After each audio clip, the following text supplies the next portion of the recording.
नमस्कार दोस्तों, स्वागत है आपका स्टडी फॉर सिविल सर्विसेज में। उत्तर प्रदेश का कंप्लीट कॉम्प्रिहेंसिव करंट अफेयर है ये। उत्तर प्रदेश की जितनी भी सरकारी वेबसाइट है, प्लस जितने भी लेटेस्ट एक्ट हैं, लेटेस्ट रिपोर्ट्स हैं, जो गवर्नमेंट ऑथेंटिक साइट्स हैं, जहां से जितनी भी उत्तर प्रदेश की न्यूज होती है, उन सबको छांट के लाया गया है ये करंट अफेयर। तो Uttar Pradesh specific complete comprehensive current affair का पापा वीडियो है ये। इसको आप जरूर देखिए। जो लोग भी उत्तर प्रदेश के किसी भी प्रतियोगी परीक्षा की तैयारी कर रहे हैं, यूपीपीएससी आयोग के किसी भी एग्जाम की तैयारी कर रहे हैं, आरओ की, पीसीएस की, बीओ की, लेक्चरर की, जीआईसी की, जितने भी वैकेंसी निकलती है यूपीपीएससी की, जहां जीएस और करंट अफेयर आता है, उन सबके लिए जरूरी है ये video. UP triple SC exams में जहां जहां उत्तर प्रदेश का करंट अफेयर पूछा जाने की संभावना रहती है, उन सबके लिए जरूरी है ये वीडियो। और अगर आप जो है उत्तर प्रदेश के बाहर के हैं, लेकिन उत्तर प्रदेश के एग्जाम्स की तैयारी कर रहे हैं, तो ये वीडियो जरूर देखिएगा। वन स्टॉप डेस्टिनेशन है उत्तर प्रदेश के सभी एग्जाम्स को प्रिपेयर करने के लिए, स्टडी फॉर सिविल सर्विसेज। अगर आप स्टडी फॉर सिविल सर्विसेज को फॉलो करते हैं तो यूपी के सारे एग्जाम्स में, यूपीपीएससी के आरओ में हो गया, पीसीएस में हो गया, बीओ में हो गया, और भी जितने एग्जाम्स हैं जहां जीएस और करंट आती है, उसके लिए आप सिर्फ और सिर्फ एक ही सोर्स पर रिलाई कर सकते हैं, वो है स्टडी फॉर सिविल सर्विसेज। तो भैया ये उत्तर प्रदेश का कंप्लीट कॉम्प्रिहेंसिव लेटेस्ट ट्रेंड और पैटर्न के हिसाब से कंप्लीटली रिवाइज्ड और अपडेटेड पापा वीडियो है ये। इसको देखिए पूरा। वीडियो के लिए हम पहले ही बता चुके हैं, वीडियो फ्री थे, फ्री है, फ्री रहेंगे। पिछले 8 साल से इसको फॉलो करने वाला, स्ट्रिक्टली फॉलो करने वाला सिर्फ एक यूट्यूब चैनल है, वो है study for civil services. PDF paid ही रहेंगी इनकी। मंथली बाइलिंगुअल यूपी करंट की, बिहार करंट की, टोटल करंट की पीडीएफ आप हमारे ऐप में पा सकते हैं। पापा पीडीएफ वाला फोल्डर में आप जो है सर्च करके, बाई करके डाउनलोड कर सकते हैं। इस वाले वीडियो में पिछले 3 महीने का यूपी का, उत्तर प्रदेश का जितना करंट अफेयर सभी एग्जाम्स के लिए जरूरी है, सिर्फ उतना ही लिया गया है। सभी साथियों का बहुत बहुत स्वागत है। Uttar Pradesh special current affair bilingual format में यहाँ पर कंप्लीट करेंगे दिसंबर मंथ 2025 का। गंगा यमुना जल मार्ग परिवर्तन योजना जो चर्चा में रही, उसके संबंध में सही क्या है ये बताना है। पहला एमसीक्यू है हमारा दिसंबर मंथ का। इसमें कह रहे हैं कि इस योजना का प्रमुख लक्ष्य है यमुना नदी के प्रवाह में वृद्धि करते हुए इसके प्रदूषण स्तर में कमी लाना, जिससे यमुना की स्वच्छता से जुड़े व्यापक प्रसारों को सुदृढ़ किया जा सके। सही। ऊपरी गंगा नहर जो अपर गंगा कैनाल है, इससे लगभग 500 क्यूसेक जल जो है गंगा जल को दिल्ली में यमुना नदी के बहते हुए जल में छोड़ा जाना इससे प्रस्तावित है। ये सही। तो अपर गंगा कैनाल का पानी जो है ये यमुना नदी के बहते जल में छोड़ा जाएगा इसके तहत, जिससे फ्लो तेज हो जाए और पॉल्यूशन कम हो। तो 1 and 2 बोथ करेक्ट यहाँ पे हो जाएगा। सी सही है। तो upper Ganga canal directly Yamuna river से कनेक्टेड नहीं है, तो इसी के तहत जो है अपर गंगा कैनाल का पानी जो है डाइवर्ट किया जाएगा चैनल के माध्यम से ईस्टर्न यमुना कैनाल में, और जिससे वो यमुना रिवर में पानी प्रवेश कर जाएगा। ये है यहाँ पे। ठीक। 3 डिस्ट्रिक्ट ऑफ उत्तर प्रदेश से डाइवर्टेड वाटर फ्लो करेगा। इस बैंक ने घोषणा की थी कि उत्तर प्रदेश के किसान शीघ्र ही किसान क्रेडिट कार्ड प्राप्त करने के लिए पूर्णतः डिजिटल प्रक्रिया का उपयोग कर सकेंगे। तो जो उत्तर प्रदेश का जो सबसे बड़ा ग्रामीण बैंक बन चुका है मर्जर के बाद, उत्तर प्रदेश ग्रामीण बैंक जो है, इसमें कहा गया है कि बैंक के मोबाइल एप्लीकेशन के थ्रू आप जो है ई-केवाईसी प्लेटफॉर्म का यूज़ करते हुए किसान अपने सारे डॉक्यूमेंट वेरिफिकेशन जो है करा करके किसान क्रेडिट कार्ड पूरी तरीके से डिजिटली प्राप्त कर सकेंगे बिना ब्रांच आए। आगे बढ़ते हैं हम लोग। दिसंबर 2025 में देश के पहले सीडीएस स्वर्गीय बिपिन रावत की स्मृति में ऑडिटोरियम का उद्घाटन कहाँ पे किया गया था? ऑडिटोरियम का उद्घाटन किया गया था गोरखपुर में। गोरखपुर में। ए यहाँ पे सही है। गोरखपुर। ए। ये कहाँ पे बना है? योगी आदित्यनाथ जी ने गोरखपुर के सैनिक स्कूल में इसका उद्घाटन किया। तो गोरखपुर के सैनिक स्कूल में इसको बनाया गया है। ऑडिटोरियम में कैपेसिटी है 1000 से ज़्यादा लोगों की। आगे बढ़ेंगे। उत्तर प्रदेश सरकार ने किस संस्थान के साथ सहयोग में कार्बन क्रेडिट मॉडल लॉन्च किया है? तो carbon credit model IIT Roorkee के साथ मिलकर के लॉन्च किया उत्तर प्रदेश ने। आईआईटी रुड़की। आईआईटी रुड़की। सी। अपने कृषि क्षेत्रों में कार्बन सीक्वेस्ट्रेशन जो फार्मर करेंगे उनको जो है कार्बन क्रेडिट मिलेगा, जिससे उनकी इनकम बढ़ सकती है। अगर green house gas emission reduce करेंगे अपने फार्म में तो उनको कार्बन क्रेडिट मिलेगा, जिससे उनकी इनकम बढ़ावा मिलेगा। सबसे पहले ये प्रोग्राम सहारनपुर डिवीज़न में शुरू कर दिया गया है। सहारनपुर मंडल से इसको शुरू कर दिया है और धीरे धीरे इसको पूरे स्टेट में एक्सपेंड किया जाएगा। ठीक है। आगे बढ़ते हैं हम लोग। दिसंबर 2025 में केंद्रीय मंत्री सर्बानंद सोनोवाल ने उत्तर प्रदेश के किस स्थान से भारत के पहले स्वदेशी हाइड्रोजन ईंधन सेल पोत को हरी झंडी दिखाई, यानी कि India first indigenously developed hydrogen fuel cell vessel. तो एक बेसिकली नाव है जो कि हाइड्रोजन फ्यूल सेल से चलेगी। ये कहाँ पे चलाई गई? वाराणसी में। तो ऐसे जितने भी हाइड्रोजन संबंधी जो चीज़ें हैं, आप अगर भूल भी जाएँ तो जनरली वाराणसी में ही होता है, ठीक है? ये आप तुक्का भी मार सकते हैं, खैर ऐसा नहीं करिएगा, आपको पुख्ता जानकारी होनी चाहिए, ठीक है? तो India's first indigenous hydrogen fuel cell vessel ये नमो घाट वाराणसी से इसने कमर्शियल ऑपरेशन अपना शुरू कर दिया है, ठीक है? आगे बढ़ते हैं। प्रयागराज में जो माघ मेला लगने वाला है उसके संबंध में सही कथन आपको बताना है कौन सा है, कि प्राचीन माघ मेले का पहला आधिकारिक लोगो उत्तर प्रदेश ने जारी किया है। तो प्रयागराज में प्रत्येक वर्ष लगता है, लेकिन पहली बार एक उत्तर प्रदेश ने स्पेसिफिक लोगो इसके लिए जारी किया है, ये सही। तो माघ मेला तब लगता है जब सूर्य मकर राशि में प्रवेश करता है और अनुष्ठान की तिथियां सटीक चंद्र चक्रों द्वारा निर्धारित की जाती हैं, ये सही। माघ मेला का कब लगता है ये पूछ सकते हैं आपसे, ठीक है? कैप्रिकॉर्न कॉन्स्टेलेशन में जब सन इंटर करता है तभी माघ मेला लगता है। आंसर इसमें सही हो जाएगा सी, 1 एंड 2 बोथ। सी यहाँ पे सही है, 1 एंड 2 बोथ। तो इस लोगो में क्या-क्या दिखाया गया है भाई? चंद्रमा की 14 कला, 27 नक्षत्रों में चंद्रमा की कृति का संदर्भ शामिल है। 7 ऊर्जा चक्र इसमें दिखाए गए हैं, लेटे हुए हनुमान मंदिर को इसमें दिखाया गया है, सनातन ध्वज, ठीक है? और तीर्थराज प्रयागराज को इसमें शो किया गया है। 24 दिसंबर 2025 को दक्षिण कोरिया की महारानी हाओ जो है, महारानी हो या फिर प्रिंसेस श्रीरत्ना, साउथ कोरिया की जो प्रिंसेस श्रीरत्ना है, 10 फुट ऊँची 48 टन की ये प्रतिमा का अनावरण कहाँ पे किया गया था? अयोध्या में। अयोध्या में, सी यहाँ पे, बी यहाँ पे सही है, अयोध्या में। अयोध्या के सरवी तट पर इंडो कोरियन पार्क जो बनाया है दक्षिण कोरिया की महारानी हो जो राजकुमारी श्रीरत्ना की प्रतिमा का अनावरण किया गया था, बी। आगे फिर उत्तर प्रदेश सरकार द्वारा किस अवधि के दौरान सड़क सुरक्षा माह मनाने की घोषणा की गई थी? तो रोड सेफ्टी वीक ये मनाया गया था 1 जनवरी से 31 जनवरी तक, ये रोड सेफ्टी मंथ मनाया गया था। बी यहाँ पे सही है, बी। 1 से 31 जनवरी को मनाया गया था रोड सेफ्टी मंथ। इसकी थीम क्या थी? इसकी थीम थी 4E यानी education, enforcement, engineering and emergency care. फिर आगे बढ़ेंगे। 19 से 21 जनवरी तक 3 दिवसीय अखिल भारतीय पीठासीन अधिकारियों का जो सम्मेलन हुआ था, प्रिसाइडिंग ऑफिसर्स कॉन्फ्रेंस, ये कहाँ पे हुआ था? ये लखनऊ में हुआ था, लखनऊ में। प्रिसाइडिंग ऑफिसर्स का कॉन्फ्रेंस ये हुआ था लखनऊ में। दिसंबर 2025 में किस केंद्रीय मंत्री जी ने गुजरात में अहमदाबाद में उत्तर प्रदेश की राज्यपाल आनंदीबेन पटेल की जो बायोग्राफी है चुनौतियां मुझे पसंद है, उसके गुजराती संस्करण को लॉन्च किया था? चुनौतियां मुझे पसंद है, ये गवर्नर आनंदीबेन पटेल पर आधारित बुक है। इसको इसके गुजराती संस्करण को अनवील किया था अमित शाह जी ने। अमित शाह जी ने, ए।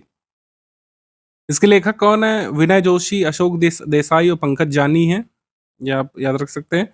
उत्तर Pradesh expressway rail network metro train, airport और एयर कनेक्टिविटी के मामले में देश में किस स्थान पर है? तो उत्तर प्रदेश फर्स्ट पर है, ध्यान रखिएगा। नंबर ऑफ एक्सप्रेसवेज के मामले में, एयरपोर्ट्स के मामले में, एयर कनेक्टिविटी के मामले में, मेट्रो ट्रेन के मामले में, ठीक है, पहले स्थान पर उत्तर प्रदेश।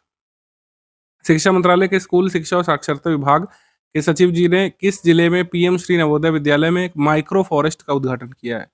माइक्रो फॉरेस्ट का उद्घाटन किया गया था गौतम बुद्ध नगर में, ठीक है, गौतम बुद्ध नगर में, डी यहाँ पे सही है। विशेष अभियान के तहत उत्तर प्रदेश के गौतम बुद्ध नगर में पीएम श्री नवोदय विद्यालय में एक माइक्रो फॉरेस्ट यानी फल उद्यान और परागण पार्क का उद्घाटन किया गया था। मिशन लाइफ के तहत ये किया गया है, ठीक है। मिशन लाइफ बहुत इंपॉर्टेंट है, इससे लगातार क्वेश्चन आते रहते हैं एग्जाम में। बनारस लोकोमोटिव वर्क्स ने किस देश को अपना स्वदेशी रूप से निर्मित अपना 6वां लोकोमोटिव निर्यात किया है? ये मोजाम्बिक को भेजा था।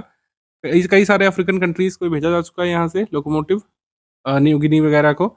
अब भेजा गया है मोजाम्बिक को, ठीक है, मोजाम्बिक को। फिर अगला है कि दिसंबर 2025 में उत्तर प्रदेश सरकार ने किस स्थान पर भारत के पहले समर्पित वन विश्वविद्यालय की स्थापना की घोषणा की है? तो एक डेडिकेटेड फॉरेस्ट यूनिवर्सिटी कहाँ पे खुलेगा? तो फॉरेस्ट यूनिवर्सिटी खुलेगा Jatayu conservation and breeding centre के निकट, ठीक है, गोरखपुर में, गोरखपुर में, डी यहाँ पे सही है। भारत का पहला समर्पित वन विश्वविद्यालय ये बनेगा गोरखपुर में। दिसंबर में उत्तर प्रदेश कैबिनेट ने अयोध्या में प्रस्तावित विश्व स्तरीय मंदिर संग्रहालय के लिए आवंटित की गई 25 एकड़ की भूमि को और कितना विस्तार दिया है? अभी 50 एकड़ प्लस में बनेगा, 52.101 एकड़ में ये बनेगा विश्व स्तरीय मंदिर संग्रहालय, ये यहाँ पे सही है। आगे क्वेश्चन है कि दिसंबर 2025 में की गई घोषणा के अनुसार उत्तर प्रदेश सरकार ग्रामीण शिक्षा में सुधार लाने और छात्रों को डिजिटल शिक्षण संसाधन उपलब्ध कराने के लिए पहले चरण में राज्य में कितने ग्राम पंचायतों में डिजिटल पुस्तकालय स्थापित करेगी, ये बड़ा इंपॉर्टेंट है। तो जो है शुरुआत में 11,350 जो है ग्राम पंचायतों में डिजिटल पुस्तकालय स्थापित की जाएंगे। डी यहाँ पे सही है। पहले चरण में 11,350 ग्राम पंचायतों में इस्टेब्लिश होंगे डिजिटल पुस्तकालय। इसका उद्देश्य है कि मतलब ऐसी व्यवस्था हो जाए कि ग्राम में ही लोग अपने पुस्तकें एक्सेस कर सकें और उन्हें तैयारी के लिए बाहर न जाना पड़े। डिजिटल लाइब्रेरी बनाई जाएंगी 11,350 ग्राम पंचायतों में फर्स्ट फेज में। इस ईच लाइब्रेरी कॉस्ट एस्टिमेट की गई 4 लाख रुपए।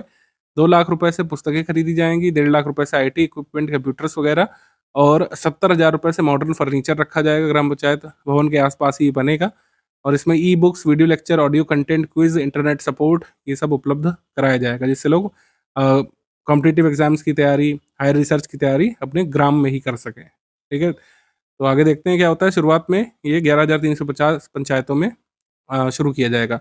अगला है कि अटल बिहारी वाजपेयी जी की 101वीं जयंती पर जो राष्ट्र प्रेरणा स्थल जो है नरेंद्र मोदी जी ने, इसका उद्घाटन कहाँ पे किया है? लखनऊ में। राष्ट्र प्रेरणा स्थल का उद्घाटन किया है लखनऊ में। बी यहाँ पे सही है। इसमें सिर्फ अटल बिहारी वाजपेयी जी की प्रतिमा नहीं है, श्यामा प्रसाद मुखर्जी, पंडित दीनदयाल उपाध्याय की प्रतिमाएं भी लगाई गई हैं। अटल बिहारी वाजपेयी की तो लगाई ही गई है। आगे है उत्तर प्रदेश के किस जिले में स्थित पार्वती अर्गा पक्षी अभयारण्य को इको सेंसिटिव जोन घोषित किया गया है? पार्वती अर्गा है ये गोंडा में। ठीक है, पार्वती अर्गा पक्षी अभयारण्य है गोंडा में।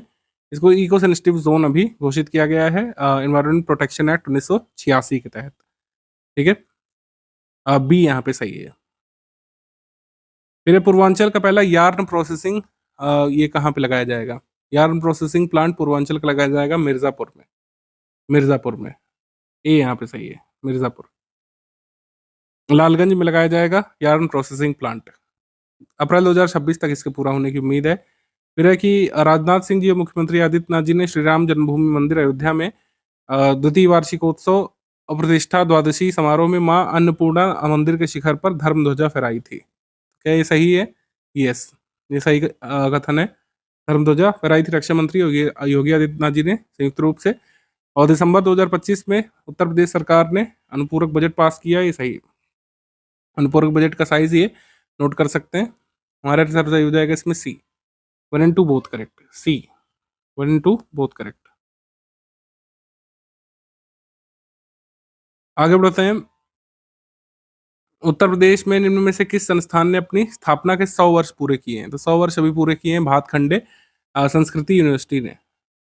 भातखंडे संस्कृति विश्वविद्यालय ने यहाँ पर अपनी स्थापना के 100 वर्ष पूरे कर लिए हैं, क्योंकि 1926 में ये इंस्टीट्यूट खुल गया था, तब इसका नाम अलग था।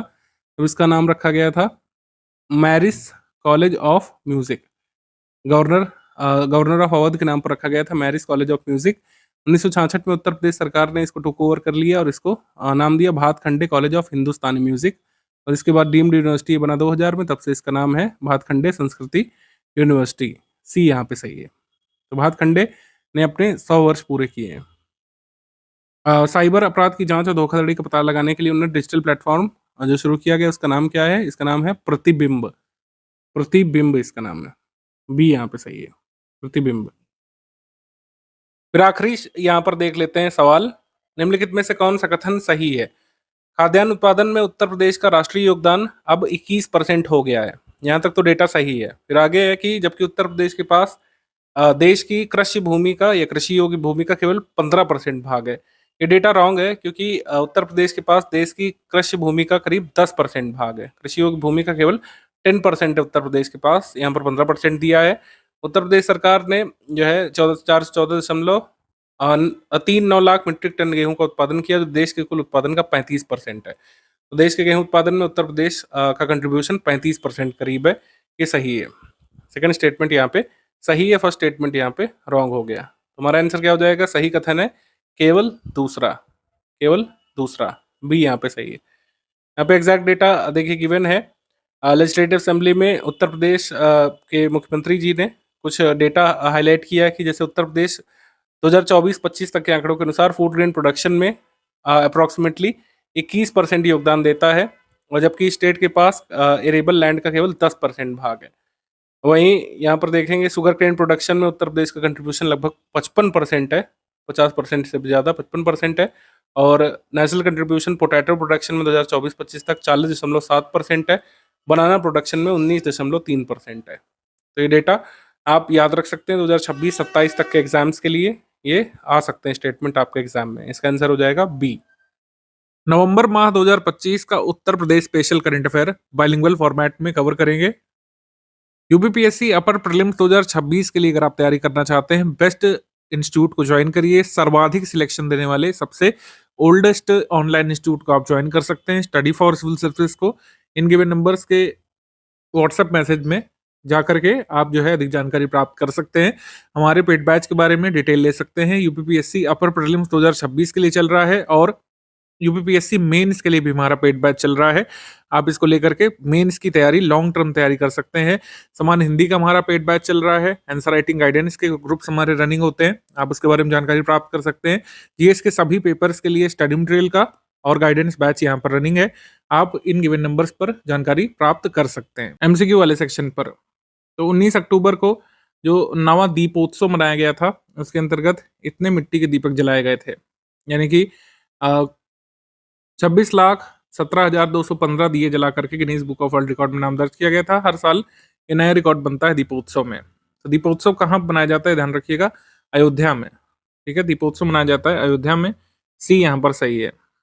2128 वेदाचार और अन्य श्रद्धालुओं ने एक ही साथ आरती की थी, जो एक ही समूह द्वारा की गई सबसे बड़ी आरती के रूप में Guinness book of world record में नाम दर्ज किया गया। इस कार्यक्रम का उद्घाटन किसने किया था? मुख्यमंत्री योगी आदित्यनाथ जी ने। आगे बढ़ते हैं। 27 नवंबर 2025 तक उत्तर प्रदेश के प्रधानमंत्री सूर्य घर मुफ्त बिजली रूफटॉप योजना के तहत कितने गीगावाट से अधिक रूफटॉप सौर क्षमता हासिल कर ली है और इस राज्य को पार कर, मतलब इस कैपेसिटी को पार करने वाला तीसरा राज्य बन गया है। तो गुजरात महाराष्ट्र को पार करके, मतलब गुजरात महाराष्ट्र के बाद पीएम सूर्य घर मुफ्त बिजली योजना के तहत 1 गीगावाट के पावर जनरेशन कैपेसिटी को पार करने वाला उत्तर प्रदेश तीसरा राज्य बन गया है। पीएम सूर्य घर मुफ्त बिजली योजना के बारे में मैं लगातार आपको रिवाइज कराता रहता हूं, क्योंकि ये बहुत ज़रूरी स्कीम है। भले ही 2024 के एग्जाम में नहीं ज़्यादा इसमें पूछा गया, 25 के एग्जाम में, 24 के एग्जाम में यूपीएससी में आया था, लेकिन ये आगे भी एग्जाम में पूछा जा सकता है। तो पीएम सूर्य घर मुफ्त बिजली योजना की लॉन्च डेट है 13 फरवरी 2024। इसके उद्देश्य पढ़ लीजिएगा: घरों को मुफ्त बिजली उपलब्ध कराना और सरकार के बिजली खर्च को कम करना, नवीकरणीय ऊर्जा का संवर्धन करना, कार्बन उत्सर्जन में कमी लाना। लेकिन मुफ्त बिजली ऐसा नहीं है कि सब्सिडी के माध्यम से दी जाएगी। सब्सिडी मिलेगी, लेकिन जब लोग अपने घर में सोलर पावर यूनिट इंस्टॉल करेंगे, जो कह सकते हैं सोलर लगवाएंगे, सोलर पैनल्स लगवाएंगे, तब जाकर के उनको उसमें छूट मिलेगी। आपने देखा होगा कई बार आपके यहाँ भी कॉल्स वगैरह आई होंगी, अगर आप उत्तर प्रदेश से हैं, कि अलग अलग एजेंसीज की, ये क्या आप अपने घर में सोलर लगवाना चाहते हैं। सूर्य घर मुफ्त बिजली योजना के तहत सरकार सब्सिडी कितना दे रही है, ये हमारे हमसे एग्जाम में आ सकता है। ठीक है, तो अगर आप जो है 1 किलोवाट का सोलर सोलर पैनल लगाते हैं तो सरकार से, केंद्रीय सरकार की सब्सिडी मिलेगी 30,000 रुपये। 2 किलोवाट का लगाते हैं तो 60,000 रुपये और 3 किलोवाट का लगाते हैं तो 78,000 रुपये, मतलब 90 नहीं मिलेगा। 3 किलोवाट पर 78,000 रुपये सब्सिडी, 2 किलोवाट पर 60,000 और 1 किलोवाट पर 30,000 सब्सिडी मिलेगी। और ये सेंट्रल गवर्नमेंट की सब्सिडी है, ध्यान रखिएगा, स्टेट गवर्नमेंट अलग देती है। मैक्सिमम 78,000 रुपये की सब्सिडी 3 किलोवाट के पैनल लगवाने पर सेंट्रल गवर्नमेंट से आती है। 30,000 रुपये उत्तर प्रदेश सरकार दे रही है करंट समय पर। जो मैंने एक वेंडर से पता किया है, ये एकदम सही आंकड़ा है, तो आप ये याद रखिएगा। सेंट्रल गवर्नमेंट से सब्सिडी आती है मैक्सिमम 78,000 रुपये की, और स्टेट गवर्नमेंट 30,000 रुपये की सब्सिडी भेजती है 3 किलोवाट के पैनल को लगवाने पर। 3 किलोवाट वाला ही ज़्यादा पॉपुलर है अर्बन एरियाज में। अच्छा, ये इससे एग्जाम में सवाल आ चुका है एक बार यूपी ट्रिपल एससी के पेपर में, कि पीएम सूर्य घर मुफ्त बिजली योजना के तहत आवासीय घरों में पहले 2 किलोवाट क्षमता के लिए प्रति किलोवाट सब्सिडी कितनी है। तो पहले 2 किलोवाट क्षमता पर प्रति किलोवाट सब्सिडी 30,000 की है, यानी 1 किलोवाट पर 30,000 रुपये सब्सिडी देगी। 1 किलोवाट के पैनल पर 2 किलोवाट पर 60,000, तीसरे किलोवाट पर 78,000 रुपये की सब्सिडी हो जाएगी। ठीक है, तो 1 किलोवाट पर लागत की 40% जो है ये सब्सिडी आती है, ध्यान रखिएगा। ठीक है, और जो है 3 किलोवाट तक का सोलर पैनल लगवाने के लिए कोलेटरल फ्री लोन भी दिया जा सकता है। 7% की ब्याज दर पर लोन मिलता है। जिनके पास मतलब सोलर पैनल लगाने के लिए पैसे नहीं है, वो बैंक से लोन ले सकते हैं। 3 किलोवाट तक का सोलर पैनल लगाने के लिए बिना गिरवी के लोन मिल जाएगा बैंक से, और 7% की ब्याज दर पे। तो मतलब अगर 2 किलोवाट तक का आप सोलर पैनल लगाते हैं तो आपकी लागत का 60% तक सब्सिडाइज़्ड कर दिया जाता है, लेकिन तीसरे किलोवाट पर सब्सिडी ये 40% रह जाती है। ये याद रख लीजिएगा, डीबीटी के माध्यम से सब्सिडी मिलती है। ये एक आरएस पेपर में ये सवाल आया था। आरएस पेपर में आप देखेंगे आया था कि इस योजना के तहत 300 यूनिट तक मुफ्त बिजली उपलब्ध कराने के लिए 1 करोड़ घरों पर सौर संयंत्र स्थापित किए जाएँगे। ये लक्ष्य है पीएम सूर्य घर मुफ्त बिजली योजना का, ये सही है। हर माह 300 यूनिट तक मुफ्त बिजली उपलब्ध कराने के लिए 1 करोड़ घरों में सोलर पैनल लगाना ये उद्देश्य है। और ऐसा कब तक करने का टारगेट था? मार्च 2027 तक 1 करोड़ घरों में ये पैनल लगाने का उद्देश्य है। और हर घर में, हर ऐसे घर में 300 यूनिट तक मुफ्त बिजली उपलब्ध हो जाएगी अगर ऐसे पैनल लगवाए जाते हैं। रूफटॉप सोलर संयंत्र स्थापित करने हेतु 30% अनुदान का प्रावधान है। ये रॉन्ग दिया है क्योंकि 60% तक का अनुदान है, पहले 2 किलोवाट तक, ये आपको हमने बताया। योजना का पंजीकरण, आवेदन, स्वीकृति, अनुदान 100% ऑनलाइन तरीके से होगा। सरकार ने इसके लिए पोर्टल जारी किया है, सारी प्रक्रिया ऑनलाइन होगी, आपको कहीं भी ऑफिस टू ऑफिस भटकने की ज़रूरत नहीं पड़ेगी, ये सच है। और बैंक लोन जो है 7% की दर से मिलेगा जिन लोगों के पास शुरू में सोलर पैनल लगाने के पैसे नहीं है। यहाँ पर 4% दिया हुआ है तो ये गलत है। तो आरएस में इसके बारे में प्रश्न पूछा जा चुका है। और एक ये प्रश्न आपका यूपीएससी में भी आया था। तो पीएम सूर्य घर मुफ्त बिजली योजना जो है बहुत ज़रूरी है 2026 के एग्ज़ाम्स के लिए भी, अच्छे से इसको देख लीजिएगा। मुझे लगता है कि आगे भी इसके बारे में पूछा जाता रहेगा। ये क्वेश्चन देखिएगा, इंपॉर्टेंट क्वेश्चन है, इसको स्टार भी मार्क करिए क्योंकि ये बहुत ज़रूरी और संभावित लग रहा है आने वाले एग्ज़ाम्स के लिए। प्रधानमंत्री नरेंद्र मोदी जी ने उत्तर प्रदेश के किस जिले के रामनगर के राल्हुपुर में गंगा नदी के किनारे एक मॉडर्न शिप रिपेयरिंग सेंटर और चंदौली जिला के अंतर्गत मिल्कीपुर में बनने वाले एक फ्रेट विलेज की वर्चुअल तौर पर आधारशिला रखी है। तो जो फ्रेट विलेज बनेगा ये बनेगा मिल्कीपुर में। चंदौली जिला के अंतर्गत फ्रेट विलेज बनेगा मिल्कीपुर में, ये ध्यान रखिएगा, वाराणसी में नहीं बनेगा। ठीक है? ये कई सारे न्यूज़पेपर्स ने रिपोर्ट कर दिया था कि वाराणसी में फ्रेट विलेज बनेगा, नहीं, वाराणसी के पास बन रहा है, मिल्कीपुर में, चंदौली जिला के अंतर्गत, ना कि वाराणसी में।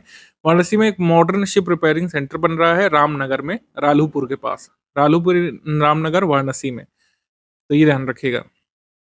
बी यहाँ पर सही है। जो मॉडर्न शिप रिपेयरिंग सेंटर बन रहा है रामनगर, रालूपुर में बन रहा है, वाराणसी जिला अंतर्गत, लेकिन फ्रेट विलेज बन रहा है मिल्कीपुर में, चंदौली जिला के अंतर्गत। ठीक है? आगे 31 अक्टूबर 2025 को उत्तर प्रदेश के किस शहर को पाक कला श्रेणी में UNESCO creative city of gastronomy सम्मान प्रदान किया गया था? लखनऊ को प्रदान किया गया था। वर्ल्ड सिटीज डे जो मनाया गया था 2025 में, यहाँ पर यूनेस्को की 43वीं जनरल कॉन्फ्रेंस हुई थी समरकंद, उज्बेकिस्तान में, वहाँ पर ये निर्णय लिया गया था। ठीक है? लखनऊ को कुलिनरी कैटेगरी में क्रिएटिव सिटी ऑफ गैस्ट्रोनॉमी के रूप में नामित किया गया है, ये ध्यान रखिएगा। भारत में अब 2 क्रिएटिव सिटी ऑफ गैस्ट्रोनॉमी हो गए हैं। अभी तक हैदराबाद था, अब लखनऊ को स्टेटस मिल गया, तो 2 क्रिएटिव सिटी ऑफ गैस्ट्रोनॉमी है, लखनऊ और हैदराबाद। ध्यान रखिएगा, ऐसे भी एग्ज़ाम में आ सकता है कि भाई कितने हैं? जैसे यूपीपीएससी 2025 में बहुत क्रिएटिव तरीके के क्वेश्चन बनाए गए थे, 3-4 ऑप्शन में से 1 ही या 2 सही निकल रहे थे वैसे। तो लखनऊ, हैदराबाद 2 हैं प्रेज़ेंट में क्रिएटिव सिटी ऑफ गैस्ट्रोनॉमी। आगे कोई बनेगा तो हम करंट अफेयर में आपको बताएँगे ही। नवंबर 2025 में भारत के मिलिट्री परेड सेरेमनी और रेजिमेंटल बैंड में जो ट्रेडिशनल तौर पर जो बिगुल इस्तेमाल किया जाता है, जिसको तुरही भी बोला जाता है, तो इसको जीआई टैग मिला है। ये उत्तर प्रदेश के किस स्थान से संबंधित ये बिगुल है? तो ये बिगुल मेरठ का बिगुल है। मिलिट्री परेड वगैरह में और मिलिट्री के कह सकते हैं सेरेमनीज़ में बिगुल का इस्तेमाल किया जाता है, मेरठ का बिगुल है। मेरठ का ट्रेडिशनल बिगुल ये इंडियाज़ मिलिट्री परेड में, सेरेमनीज़ में, रेजिमेंटल बैंड में जो है यूज़ किया जाता है। इसको जली कोठी में बनाया गया था 1885 में पहली बार। मेरठ के इससे पहले कौन से प्रोडक्ट को जीआई टैग मिल चुका है? मेरठ की कैंची को, मेरठ की कैंची को। आगे है 25 नवंबर को उत्तर प्रदेश के अयोध्या स्थित श्री राम जन्मभूमि मंदिर के शिखर पर धर्म ध्वजा किसने फहराई थी? तो धर्म ध्वजा फहराई थी नरेंद्र मोदी जी ने, बी यहाँ पर सही है। प्रधानमंत्री नरेंद्र मोदी जी ने धर्म ध्वजा फहराई थी। अयोध्या के श्री राम जन्मभूमि मंदिर के शिखर पर धर्म ध्वजा फहराई। 22 फीट लंबे, 11 फीट चौड़े और लगभग 3 किलो वजनी धर्म ध्वजारोहण का आरोहण किया था। आगे, बुद्ध के पवित्र अवशेषों की प्रदर्शनी के संबंध में क्या सही है? तो सारनाथ स्थित मूल गंध कुटी विहार में भगवान बुद्ध के पवित्र अवशेषों को जनता के लिए प्रदर्शित किया गया था, सारनाथ में। ठीक है? वाराणसी के पास सारनाथ में ये आयोजन भगवान बुद्ध के प्रथम उपदेश स्थित उपदेश स्थल मूल गंध कुटी विहार की 94वीं वर्षगांठ के अवसर पर किया गया था। और 3 दिवसीय समारोह का आयोजन Mahabodhi society of India Sarnath केंद्र द्वारा किया गया था, ये सही है। आंसर यहाँ पर सही हो जाएगा डी, उपर्युक्त सभी। उपर्युक्त सभी, डी। हाल ही में पवित्र नगरी वाराणसी में देव दीपावली का भव्य आयोजन कब किया गया था? ठीक है, तो देव दीपावली ये मनाई गई थी 5 नवंबर को। देव दीपावली मनाई गई थी 5 नवंबर को। सी यहाँ पर सही है। तो इसमें ध्यान रखिएगा, देव दीपावली अलग है, ये वाराणसी में होती है, काशी में, लेकिन दीपोत्सव होता है अवध में। तो देव दीपावली जो है वाराणसी में और दीपोत्सव होता है अयोध्या में। ये 2 महत्वपूर्ण इवेंट्स हैं, ध्यान रखिएगा। जब कई लाख दीपक जलाए जाते हैं, दीपोत्सव अयोध्या में होता है, वो अलग है। और देव दीपावली अलग है, कार्तिक पूर्णिमा के अवसर पर मनाई जाती है। क्यूएस या क्विकली साइमंड्स की रैंकिंग एशिया 2026 में किस कह सकते हैं भारतीय संस्थान, मतलब ये शीर्ष भारतीय संस्थान में आईआईटी कानपुर को किस स्थान पर रखा गया है? तो आईआईटी कानपुर की रैंक थी क्यूएस रैंकिंग्स एशिया में 77वीं रैंक मिली थी, जो है आईआईटी कानपुर को। आगे 8 नवंबर को प्रधानमंत्री नरेंद्र मोदी जी ने वाराणसी से कुछ नई वंदे भारत ट्रेनों का अनावरण किया था। बनारस खजुराहो, लखनऊ सहारनपुर, फिरोजपुर दिल्ली और एर्नाकुलम बेंगलुरु। तो हमारा आंसर हो जाएगा इसमें डी। डी यहाँ पे सही है। आगे है कि नवंबर 2025 में उत्तर प्रदेश के मथुरा की जो जरी पोशाक है और मेरठ के बुगुल को जीआई टैग प्रदान किया गया है। तो इस तरीके से उत्तर प्रदेश में जीआई टैग कितने हो गए हैं? तो मथुरा की जरी पोशाक को और मेरठ के बिगुल बिगुल को जीआई टैग मिलने के बाद जो है उत्तर प्रदेश में जीआई टैग हो गए 79। टोटल 79 प्रोडक्ट्स के पास जीआई टैग हो गए हैं और तमिलनाडु को पीछे छोड़ दिया। तमिलनाडु के पास 69 जीआई प्रोडक्ट्स हैं। तो सर्वाधिक जीआई टैग उत्तर प्रदेश के पास है। हाल ही में उत्तर प्रदेश सरकार द्वारा राज्य का नया 76वां जिला निम्नलिखित में से किस स्थान पर रखे जाने की घोषणा की गई? 76वें जिले के लिए चर्चाएं शुरू हो गई हैं। कल्याण सिंह जी के नाम पर ये 76वां जिला क्रिएट किया जा सकता है। ठीक है, कल्याण सिंह जी के नाम पर ये जिला बनाया जा सकता है, लेकिन अभी सिर्फ बातें चल रही हैं, ऑफिशियल अभी कुछ नहीं है। जब ऑफिशियल होगा तो हम आपको बताएंगे। ठीक है, बी। अब इसमें भारत के पहले सोलर ऑन ट्रैक सिस्टम के बारे में सही कथन बताना है, कौन सा है? ये जो है रीजनल ट्रांसपोर्ट कॉर्पोरेशन, जो नेशनल कैपिटल रीजन का है, national capital region regional transport corporation, इन्होंने इंप्लीमेंट किया है solar on track system NaMo Bharat depot दुहाई गाजियाबाद में। ये सही। और दूसरा है कि ये पहला ऐसा इनिशिएटिव है रीजनल रैपिड ट्रांजिट सिस्टम में कोई ये सोलर ऑन ट्रैक सिस्टम लगाया गया किसी मेट्रो नेटवर्क में। सही। ये प्रोजेक्ट इंटीग्रल पार्ट है national capital region transport corporation का, जो कॉम्प्रिहेंसिव सोलर पॉलिसी है, जिसमें एनर्जी रिक्वायरमेंट्स का 70% रिन्यूएबल सोर्सेज से पूरा करना चाहते हैं। ये सही आंसर हो जाएगा इसमें डी। सारे कथन यहाँ पे सही है, सभी कथन सही है। तो हमसे एग्जाम में ये पूछ सकते हैं कि भाई जो ये सोलर ऑन ट्रैक सिस्टम ये कहाँ पे लगाया गया है? तो ये लगाया गया है दुहाई गाजियाबाद में, गाजियाबाद के दुहाई में। आगे प्रश्न है कि नवंबर 2025 में उत्तर प्रदेश के किस जिले में देवहा नदी को गंभीर प्रदूषण से बचाने के लिए एनजीटी के समक्ष याचिका दायर की गई है? उत्तर प्रदेश के पीलीभीत में जो देवहा नदी बहती है उसको पोल्यूशन से बचाने के लिए एनजीटी ने मतलब संज्ञान लिया है।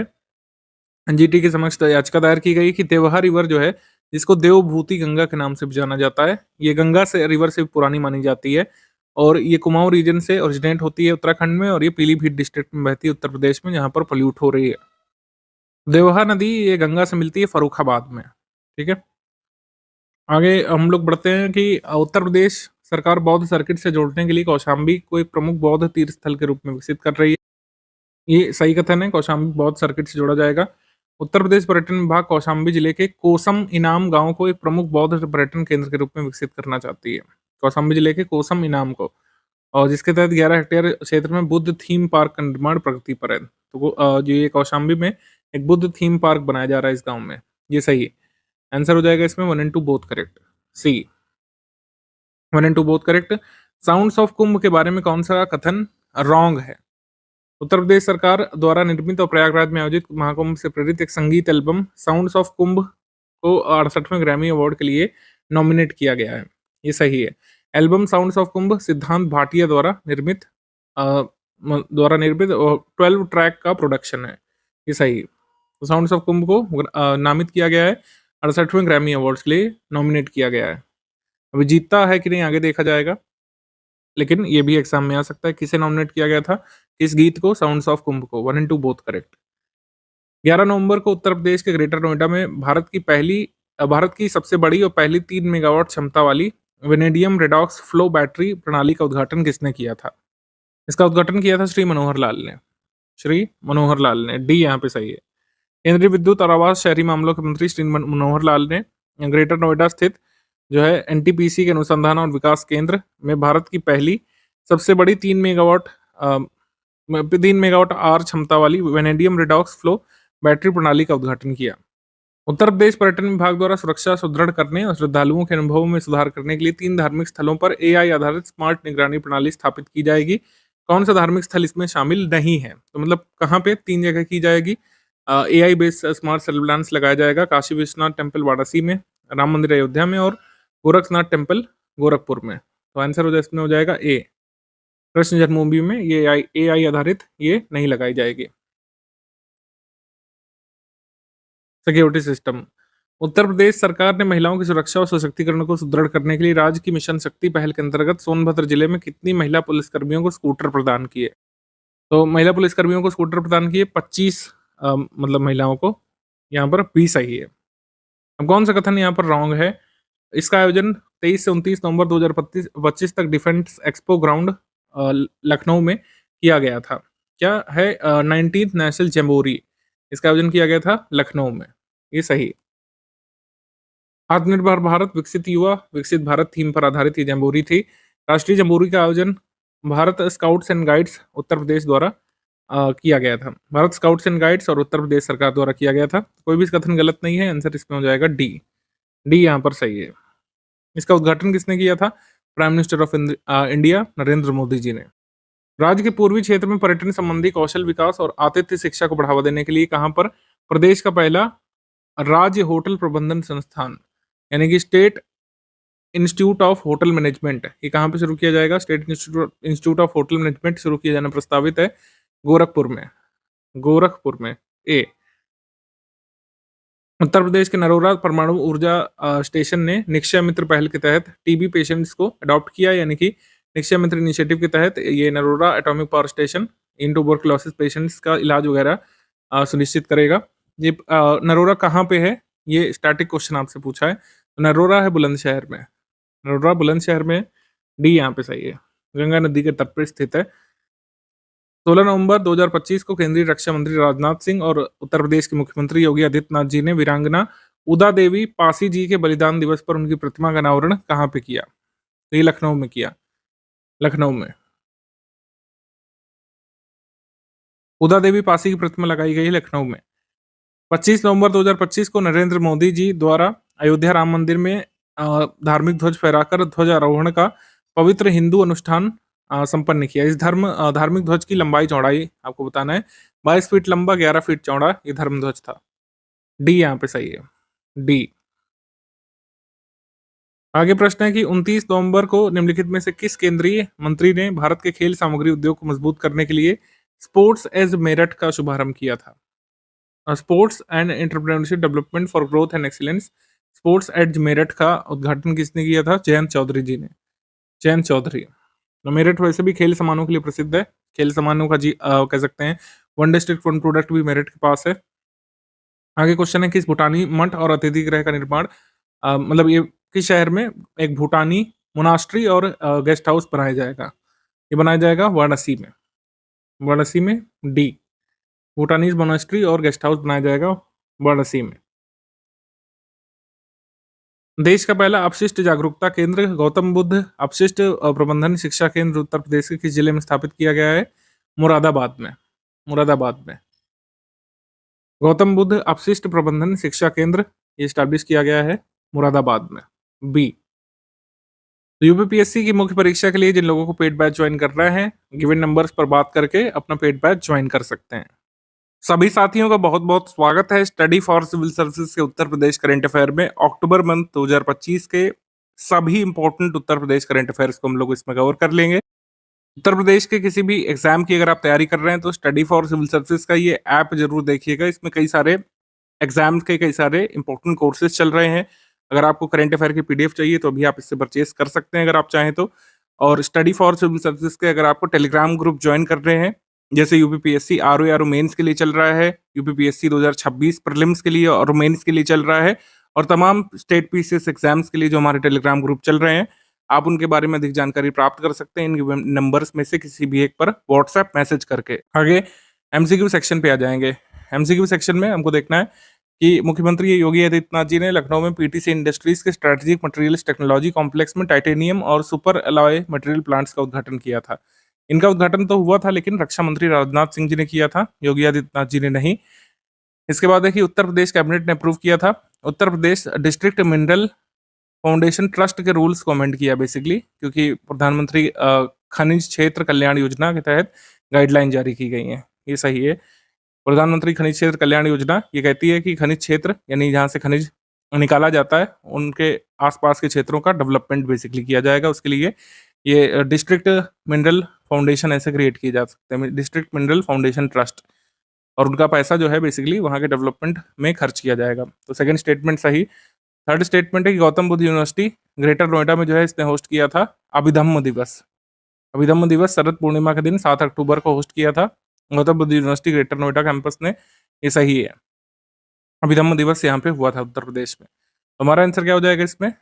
आंसर यहाँ पर सही हो जाएगा 2 and 3 only correct. 2 and 3 only correct, C यहाँ पे सही उत्तर है, सी। आगे बढ़ेंगे हम लोग।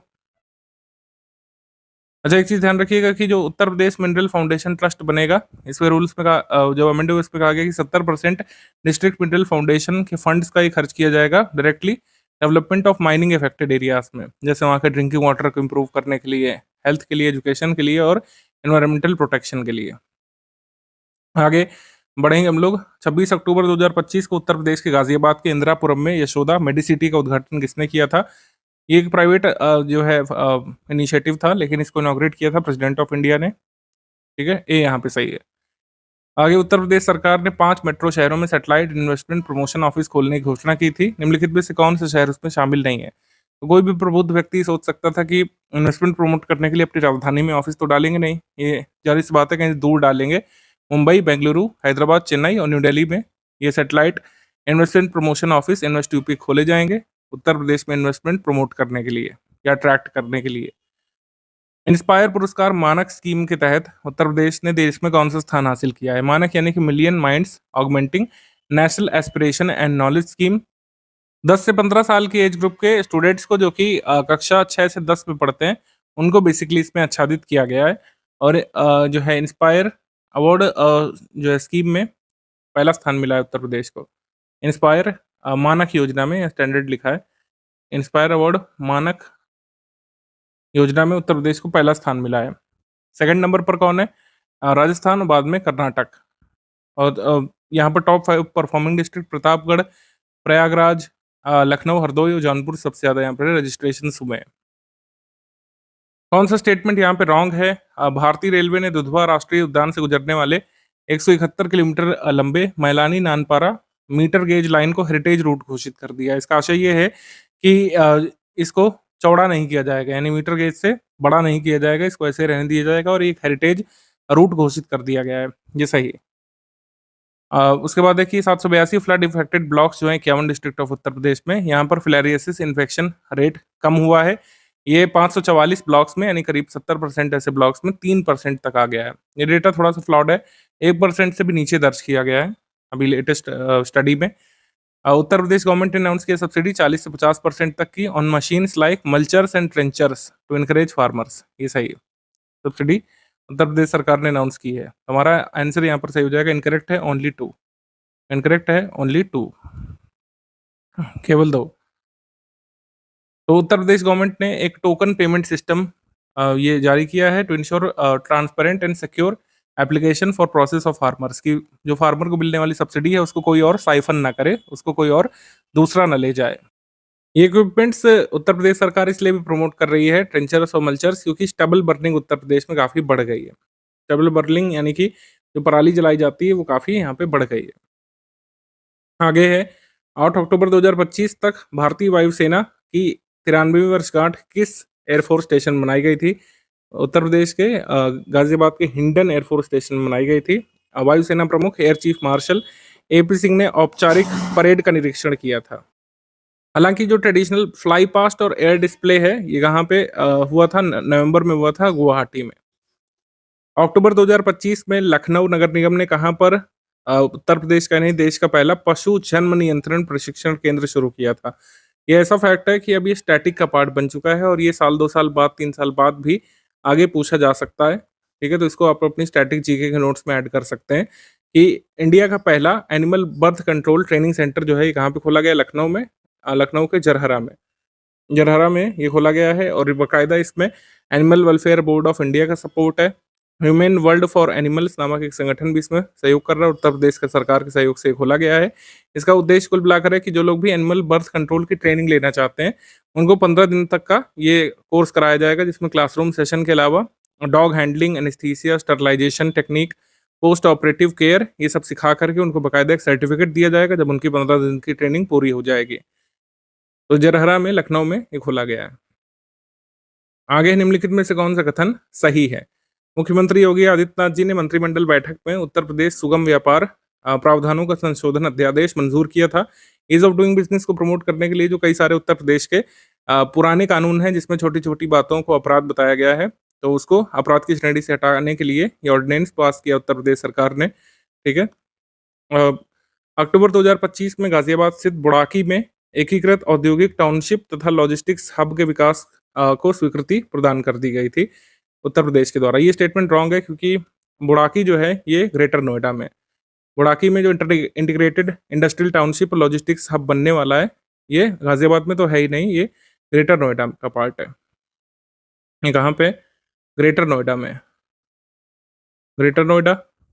आगे उत्तर प्रदेश सरकार ने राज्य के प्रत्येक मंडल मुख्यालय पर दिव्यांग पुनर्वास केंद्र स्थापित करने की घोषणा की थी। ये सही है, दिव्यांग पुनर्वास केंद्र स्थापित किए जाएंगे। करेक्ट। तो आंसर यहाँ पर सही हो जाएगा, correct, all of the above. All of the above correct हो जाएगा, डी सही है, डी। तो ये ऑर्डिनेंस इसलिए पास किया गया है क्योंकि 99% जो क्रिमिनल प्रोविजंस थे, 13 मेजर इंडस्ट्रियल और कमर्शियल एक्ट जो उत्तर प्रदेश में थे, जैसे factories act, shops and commercial establishment act, motor transport workers act, boilers act, contract labour act, इसमें कई सारे प्रोविजंस में ऐसे प्रावधान थे जिसमें छोटे छोटे चीज़ों को अपराध बताया गया है। अब ईज ऑफ डूइंग बिजनेस को प्रमोट करने के लिए उनको अपराध की श्रेणी से हटाना जरूरी था कुछ प्रोविजंस को, इसी वजह से उत्तर प्रदेश ने ऑर्डिनेंस पारित किया है। आगे अक्टूबर 2025 में उत्तर प्रदेश सरकार ने पेराई सत्र 2025-26 में गन्ने के लिए जो राज्य परामर्शित मूल्य होता है, यानी स्टेट एडवाइज्ड प्राइस, उसमें कितने की बढ़ोतरी प्रपोज की है? 30 रुपये बढ़ोतरी प्रपोज कर दी गई है। तो 360 से 390 रुपये पर क्विंटल यहाँ पर शुगर केन का ये अप्रूव कर दिया गया है। सी यहाँ पे सही है। आगे है अक्टूबर 2025 में उत्तर प्रदेश के किस जिले की हैंड टफ्टेड कालीन को विश्व की सबसे बड़ी कालीन, जिसका साइज करीब 12,464 स्क्वायर मीटर बताया जा रहा है, इसको Guinness book of world record में रजिस्टर किया गया है, ठीक है। वर्ल्ड्स लार्जेस्ट कारपेट के रूप में भदोही में बनी इस कालीन को रजिस्टर किया गया है। हालांकि ये बिछाई गई कजाकिस्तान के अस्ताना में ग्रैंड मॉस्क में, मस्जिद में इसको बिछाया गया है। कारपेट की वैल्यू बताई जा रही है करीब 132 million rupees in Indian rupees. ये हैंड टफ्टेड टेक्निक से बनाई गई। कहाँ पे? ऑब्वियस सी बात है, कालीन नगरी में, भदोही में इसको बनाया गया था कारीगरों के द्वारा। ए। उत्तर प्रदेश सरकार ने अलीगढ़ बुलंदशहर की कितनी तहसीलों को मिला करके एक 76वां नया जिला प्रपोज किया है, जिसको कल्याण सिंह नगर कहा जा सकता है। ध्यान रखिएगा, अभी सिर्फ ये अनौपचारिक बातें, औपचारिक अभी कुछ नहीं है। मतलब अभी सिर्फ मतलब ऐसी बातचीत चल रही है कि क्या 76वां जिला कल्याण सिंह जी के नाम पर उनको ट्रिब्यूट देने के लिए बनाया जा सकता है। तो अलीगढ़ बुलंदशहर की 3 तहसीलों को मिला करके इसको बनाया जा सकता है, ऐसा भी कहा जा रहा है। बी यहाँ पे। आगे है 14 अक्टूबर 2025 को केंद्रीय गृह मंत्री अमित शाह जी ने उत्तर प्रदेश के किस जिले में स्पेशल ऑपरेशन ट्रेनिंग सेंटर का उद्घाटन किया था? स्पेशल ऑपरेशन ट्रेनिंग सेंटर का उद्घाटन किया गया था अयोध्या में। अयोध्या में। और 6 एनएसजी सेंटर ऑलरेडी स्टैब्लिश हो चुके हैं मुंबई, चेन्नई, कोलकाता, हैदराबाद, अहमदाबाद और जम्मू टास्क फोर्स के अधीन। आंसर हो जाएगा इसमें डी, अयोध्या। 31 अक्टूबर 2025 को निम्नलिखित में किसने वाराणसी में श्री काशी नटकोट्टई नगर क्षेत्रम में एक नए धर्मशाला का उद्घाटन किया? ये किया है vice president of India Shri CP Radhakrishnan ने। ए यहाँ पे सही है, ए। अगला क्वेश्चन है, इसमें पहला स्टेटमेंट है कि राष्ट्रीय शर्करा संस्थान नेशनल शुगर इंस्टीट्यूट जो कानपुर में है, इसने अपना 95वां फाउंडेशन डे सेलिब्रेट किया। ये यहाँ पे रॉन्ग है क्योंकि इसने अपना अभी 90वां फाउंडेशन डे सेलिब्रेट किया है 7 अक्टूबर 2025 को। पहला स्टेटमेंट रॉन्ग। उत्तर प्रदेश का पहला सीड पार्क जो है ये कहाँ पे एस्टैब्लिश किया जाएगा? अटारी लखनऊ में, और चौधरी सिंह जी के नाम पर इसका नाम रखा जाएगा, ये सही है। आगे उत्तर प्रदेश सरकार ने पंजाब में बाढ़ प्रभावित किसानों की सहायता के लिए 1000 क्विंटल गेहूं के बीज भेजे हैं, जो हाई प्रोडक्टिविटी व्हीट सीड्स हैं। बेसिकली किस प्रजाति के हैं? ये इसका नाम है BB327, या फिर इसका ट्रेडिशनल नाम है कर्ण शिवानी। कर्ण शिवानी वैरायटी के बीज पंजाब के फ्लड अफेक्टेड रीजन्स के लिए उत्तर प्रदेश ने भेजे थे। और राष्ट्रीय शुगर इंस्टीट्यूट के बारे में अगर बात करें, मतलब शर्करा संस्थान, नेशनल शुगर इंस्टीट्यूट की मतलब कह सकते हैं हिस्ट्री ये है कि गवर्नमेंट ऑफ इंडिया ने इसको स्टैब्लिश किया था imperial institute of sugar technology के नाम से। जो शुगर सेक्शन था हरकोट बटलर टेक्निकल यूनिवर्सिटी का कानपुर में, उसको अधिग्रहित करके ये imperial institute of sugar technology खोला गया था। आज़ादी के बाद इसका नाम बदल करके नेशनल शुगर इंस्टीट्यूट रखा गया था 1957 में। आगे मुंशी प्रेमचंद जी की कौन सी पुण्यतिथि मनाई गई थी? 89वीं बनाई गई थी। मुंशी प्रेमचंद की जो कह सकते हैं डेथ हुई थी 8 अक्टूबर 1936 को। मुंशी प्रेमचंद जी का रियल नेम धनपत राय श्रीवास्तव, इनका जन्म लमही गांव में हुआ था, वाराणसी में, पता होना चाहिए आपको, लमही गांव में। और मुंशी प्रेमचंद वैसे तो हिंदी के कथा सम्राट कहे जाते हैं, लेकिन एक इनका उर्दू नावल, इसका नाम है सोज़ ए वतन, जो इन्होंने नवाब राय के नाम से लिखा था। ये कुछ बातें आपको पता होनी चाहिए। केंद्रीय वित्त मंत्री निर्मला सीतारमण जी और मुख्यमंत्री योगी आदित्यनाथ जी ने किस जिले में बृहस्पति कुंड का उद्घाटन किया था जॉइंटली? तो बृहस्पति कुंड का उद्घाटन किया गया था अयोध्या में। ठीक है, अयोध्या में, बी यहाँ पे सही है, बी। आगे है कि उत्तर प्रदेश सरकार ने एग्री स्टैक योजना के तहत कितने प्रतिशत किसान पंजीकरण करने का निर्देश दिया है? 100%। सभी किसानों को एग्री स्टैक स्कीम के तहत रजिस्टर करने का निर्णय लिया उत्तर प्रदेश सरकार ने, और अभी बिजनौर 58% रजिस्ट्रेशन में सबसे आगे है। एग्री स्टैक स्कीम के बारे में मैंने जरूर आपको पहले बताया होगा, एक बार इसको रिकॉल कर लेते हैं, क्योंकि रिवीजन और रिकॉलिंग ही एक एसेंशियल एस्पेक्ट है आपकी तैयारी का। आपको रिवाइज करना है कि एग्री स्टैक स्कीम एक फार्मर्स का डेटाबेस तैयार करने का इनिशिएटिव सेंट्रल गवर्नमेंट का है, स्टेट गवर्नमेंट का नहीं, सेंट्रल गवर्नमेंट का है। Ministry of agriculture and farmer welfare क्या करने वाला है? कृषि एवं किसान कल्याण मंत्रालय फार्मर्स की यूनिक आईडी यूआईडी बनाना चाहता है। जैसे हमारे यहाँ पर देश में आधार जैसा प्रयोग हो चुका है कि सभी के पास एक यूनिक आधार नंबर है, किसी एक का आधार नंबर दूसरे से मैच नहीं होता है। तो ऐसे ही यूआईडीज यानी कि यूनिक आईडीज फार्मर्स की बनाई जाएंगी, जिसमें उनके एग्रीकल्चरल एक्टिविटीज़ को जो है स्टोर किया जाएगा। एग्रीकल्चरल एक्टिविटीज़ में क्या है भाई, कि उनकी लैंड होल्डिंग्स कितनी कितनी उनकी लैंड होल्डिंग्स हैं, उनका कोऑर्डिनेट्स वगैरह क्या है, कहाँ-कहाँ पे वो अवस्थित है, वो क्या-क्या उगाते हैं, ठीक है? क्रॉप्स वगैरह की डिटेल, क्या-क्या, कैसे-कैसे उगाते हैं, ये सब। और इन सारी जानकारियों को एकत्रित करके फिर क्या हो सकता है कि फार्मर्स अपनी यूआईडीज़ की मदद से different government scheme awareness programme में पार्टिसिपेट कर सकेंगे। अगला क्वेश्चन है कि कौन सा स्टेटमेंट यहाँ पे इनकरेक्ट है? उत्तर प्रदेश सरकार ने अभी एक नोटिफिकेशन निकाला है, जिसमें कई सारे रिस्ट्रिक्शंस लगाए गए हैं ऐसी एक्टिविटीज़ पर जो सोशल हार्मनी को कह सकते हैं, जो डिसरप्ट करते हैं, या फिर सोशल हार्मनी प्रमोट करने संबंधी कई सारी गाइडलाइन जारी की गई हैं, ये सही। आगे प्रश्न है कि नमो भारत ट्रेन अब भारत की सबसे तेज ट्रेन बन गई है, जो दिल्ली मेरठ RRTS कॉरिडोर पर 160 किलोमीटर पर आवर की स्पीड से चल रही है, ये सही। आगे है कि more than 23.82 crore devotees had visited Ayodhya in Uttar Pradesh between January and June 2025। तो कोई भी स्टेटमेंट यहाँ पे इनकरेक्ट नहीं है, आंसर हो जाएगा इसमें डी। डी यहाँ पे सही कथन है, क्योंकि तीनों स्टेटमेंट मतलब करेक्ट है, इनकरेक्ट कोई नहीं, तो डी यहाँ पे सही विकल्प है हमारा। वंदे भारत एक्सप्रेस जो चल रही है और गतिमान एक्सप्रेस, इनकी स्पीड थोड़ी सी कम कर दी गई है, इस वजह से नमो भारत एक्सप्रेस ट्रेन इस समय फास्टेस्ट इन इंडिया है। आगे क्वेश्चन है, उत्तर प्रदेश में कुल कितनी नई फैक्ट्रियां स्थापित की गई थी 2024-25 की अवधि में?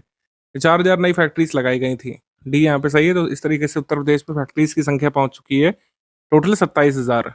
कितनी? 27,000। वित्त वर्ष 2023-24 में उत्तर प्रदेश से लगभग 3.5 अरब अमेरिकी डॉलर का वस्त्र एवं परिधान निर्यात हुआ था, जो देश के कुल वस्त्र और परिधान निर्यात का लगभग कितना प्रतिशत है? यानी कि जितना भी टेक्सटाइल एंड एपरल एक्सपोर्ट हुआ है भारत का, उसमें उत्तर प्रदेश का कितना परसेंटेज है? उत्तर प्रदेश का हिस्सा है 9.6%। 9.6% उत्तर प्रदेश का हिस्सा है, ठीक है।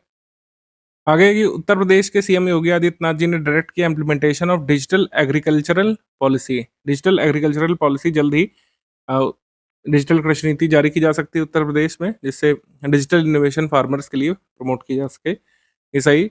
उत्तर प्रदेश गवर्नमेंट ने टारगेट सेट किया फिलारियासिस को एंड करने का 2028 तक। ये स्टेटमेंट रॉन्ग है, फ्लॉड है, क्योंकि 2027 तक का टारगेट है, हम डिस्कस कर चुके हैं उत्तर प्रदेश का फिलेरिया मिटाने का। आगे है, उत्तर प्रदेश सरकार ने केंद्र सरकार की एक राज्य एक वैश्विक गंतव्य पहल के तहत गौतम बुद्ध नगर को शहरी और अनुभवात्मक पर्यटन के एक मॉडल के रूप में बदलने की एक महत्वाकांक्षी योजना की घोषणा की है। यानी कि Gautam Buddh Nagar will be transformed into model of urban and experiential tourism. तो ये सही है। हमारा आंसर क्या हो जाएगा इसमें?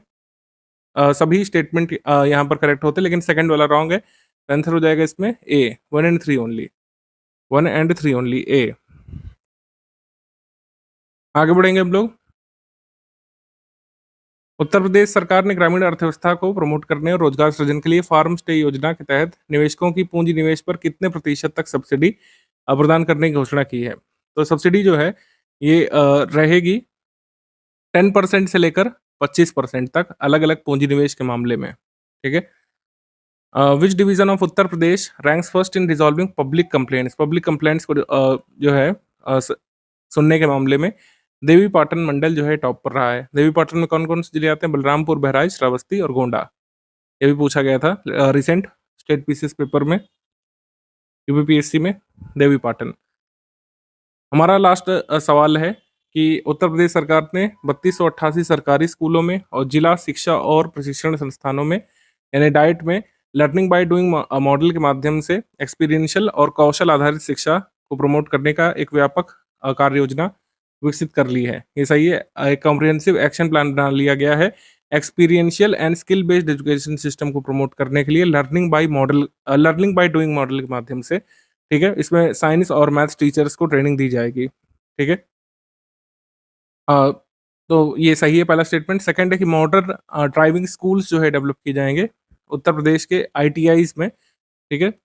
दक्ष वाहन चालक तैयार करने के लिए आईटीआई में मॉडर्न ड्राइविंग स्कूल खोले जाएंगे, जिसमें पहले सिमुलेशन मशीन के माध्यम से यानी कि गाड़ी जैसी एक कह सकते हैं ड्राइविंग मशीन में बैठाया जाएगा स्टूडेंट्स को, जिससे वो एक तरीके से फील करेंगे कि वो रियल ड्राइविंग कर रहे हैं। बाद में उनको फील्ड में भी ड्राइविंग सिखाई जाएगी, फील्ड ट्रेनिंग दी जाएगी। तो इस तरीके से दक्ष चालक उनको बनाया जाएगा। दोनों स्टेटमेंट यहाँ पे सही है, 1 एंड 2 बोथ करेक्ट, सी। तो लर्निंग बाय डूइंग का उद्देश्य बच्चों को शिक्षा को अधिक अनुभवात्मक, कौशल संचालित और भविष्य उन्मुख बनाना है। ठीक है। उन्हें एक्टिव लिसनर्स में कन्वर्ट करना है पैसिव लिसनर्स से। तो साइंस और मैथमेटिक्स टीचर्स को जो है स्किल्स टीचर के रूप में ट्रेनिंग दी जाएगी। इनिशियली पायलट प्रोजेक्ट इसे चलाया जाएगा 15 डिस्ट्रिक्ट के 60 स्कूलों में, मतलब चलाया जा चुका है ऑलरेडी। अब इसको 3288 काउंसिल स्कूल्स में लागू किया जाएगा। और टीचर्स को ट्रेनिंग कहाँ पे दी जाएगी? लखनऊ में। सभी साथियों का बहुत बहुत स्वागत है Uttar Pradesh special current affair bilingual format में। यहाँ पर कंप्लीट करेंगे दिसंबर मंथ 2025 का। सबसे पहले एग्रीमेंट सेक्शन है। Agreement national mineral development corporation यानी एनएमडीसी और आईआईटी कानपुर का हुआ है। बेसिकली इसके लिए साइबर सिक्योरिटी और एडवांस डिजिटल टेक्नोलॉजीज में काम करने के लिए, जिसमें एआई, मशीन लर्निंग शामिल है। ठीक है। एनएमडीसी का हेडक्वार्टर कहाँ पर है? ये हम पहले भी डिस्कस कर चुके हैं, एग्जाम में भी आपके आ चुका है। ये हैदराबाद में है, तेलंगाना में। कहाँ पे? हैदराबाद में। आगे बढ़ते हैं हम लोग इसमें। अपॉइंटमेंट सेक्शन में श्री प्रशांत कुमार जो यूपी के पूर्व डीजीपी रह चुके हैं, पूर्व पुलिस महानिदेशक, इनको नया पद दिया है।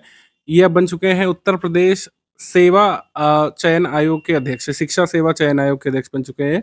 Chairperson of Uttar Pradesh education service selection commission यानी उत्तर प्रदेश शिक्षा सेवा चयन आयोग के अध्यक्ष ये बन चुके हैं। इनका कार्यकाल रहेगा 3 वर्ष का, 3 ईयर का इनका टेन्योर रहेगा। मनोज कुमार सिंह ये मुख्य कार्यकारी अधिकारी यूपी स्टेट ट्रांसफॉर्मेशन कमीशन के बने हैं। नीति आयोग की तर्ज पर 2022 में जो गठित किया गया था यूपी स्टेट ट्रांसफॉर्मेशन कमीशन, जैसे नीति आयोग क्या है, national institute for transforming India है, वैसे ही यूपी स्टेट ट्रांसफॉर्मेशन कमीशन जो बना था 2022 में, फाइनली अब यहाँ पर एक सीईओ नियुक्त किए गए हैं। ठीक है। 3 वर्षों के लिए। ये है श्री मनोज कुमार सिंह। मनोज कुमार सिंह ये परिचित नाम है, ये पूर्व में उत्तर प्रदेश के मुख्य सचिव रह चुके हैं। और प्रेजेंट सीएस कौन है? चीफ सेक्रेटरी उत्तर प्रदेश के शशि प्रकाश गोयल जी हैं, ध्यान रख सकते हैं आप। और करंट डीजीपी ऑफ उत्तर प्रदेश श्री राजीव कृष्णा है। अवार्ड्स एंड ऑनर्स पे आ जाएंगे। प्रधानमंत्री राष्ट्रीय बाल पुरस्कार, ये 2 अवार्डीज हैं उत्तर प्रदेश से। अजय राज हैं, ये है आगरा से और पूजा पाल हैं ये बाराबंकी से। प्रेसिडेंट द्रौपदी मुर्मू जी के हाथों से इनको ये पुरस्कृत किया गया था। बाराबंकी जिले की जो पूजा पाल हैं, इनको भूसे और धूल को अलग करने वाली एक मशीन डेवलप करने के लिए सम्मानित किया गया है। भूसे और धूल को अलग करने वाली मशीन इन्होंने बनाई है। धूल और वायु प्रदूषण को कम करती है। ये मशीन कृषि गतिविधियों में काम आएगी, ठीक है? ये आविष्कार गेहूँ की मड़ाई जो थ्रेशिंग होती है, उस दौरान निकलने वाली धूल की समस्या का समाधान करती है। तो इनोवेशन है जो है पूजा पाल का बाराबंकी से। जबकि ब्रेवरी के लिए अवार्ड मिला है आगरा स्थित बासावनी के झरनापुरा गाँव के निवासी जो 9 साल के अजय हैं। मगरमच्छ के हमले से इन्होंने अपने पिता की जान एक बार बचाई थी, तो ये ब्रेवरी के लिए अवार्ड किया गया है इनको, ठीक है? पूजा पाल और अजय, अजय राज और पूजा पाल, इनका नाम ध्यान रख सकते हैं आप, ठीक है? आगे है स्कीम्स कैंपेन इनिशिएटिव। तो ऋषि अगस्त्य वाहन अभियान यानी says Agastya vehicle expedition save campaign, और जाहिर सी बात है अगर आप लगातार करंट अफेयर फॉलो कर रहे हैं तो काशी तमिल संगमम के एक भाग के रूप में ये जारी किया गया है। ये इनिशिएटिव है काशी तमिल संगमम के एक भाग के रूप में, और इसको आगे बढ़ाएगा मिनिस्ट्री ऑफ एजुकेशन, ठीक है? तो आईआईटी मद्रास और बीएचयू कुल मिला करके ये जो नोडल एजेंसीज हैं काशी तमिल संगमम की एक्टिविटीज़ को आगे बढ़ाते हैं। तो उसी के तहत ये है। और इसके तहत क्या है कि अगस्त से जुड़े जो पौराणिक मार्ग हैं, ठीक है? भारतीय ज्ञान प्रणाली में तमिलनाडु के योगदान को प्रदर्शित किया जाएगा इसमें। पांडियन शासक जो वीर पांडियन जो हैं उनकी विरासत को भी सम्मानित इसमें किया जाएगा, जिन्होंने सांस्कृतिक एकता का संदेश फैलाने के लिए एक बार उत्तर की यात्रा की थी और एक शिव मंदिर बनाया था जिसे तेन काशी के नाम से जानते हैं। तो अपने मार्ग के अभियान में चेर, चोल, पल्लव, चालुक्य और विजयनगर काल के सभ्यतागत संबंधों को इसमें दर्शाया जाएगा। तो एक मतलब कह सकते हैं कल्चरल एक्सचेंज प्रोग्राम जैसा ही है कि जहाँ पर अगस्त ने यात्रा की थी उन स्थलों को रेखांकित किया जाएगा, ठीक है? जहाँ पर वीर पांड्यन ने यात्रा की थी उन स्थलों को रेखांकित किया जाएगा।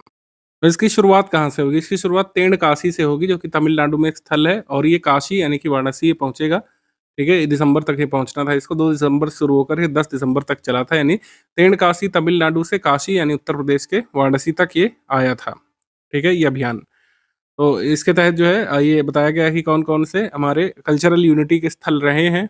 अगस्त ने जो यात्रा की, वीर पांडियन ने जो यात्रा की थी, बीच-बीच में जो मंदिर बनवाए उनको हाइलाइट किया गया है। तो तमिलनाडु और काशी के बीच जो विचार संस्कृति है, आध्यात्मिक शिक्षा के गहरे ऐतिहासिक जो संबंध है, उनको रेखांकित इसमें किया जाता है। काशी तमिल संगमम की थीम ही यही है कि काशी की संस्कृति को तमिल की संस्कृति से जोड़ना है, ठीक है? आपकी पूँजी आपका अधिकार अभियान ये आरबीआई ने जारी किया था।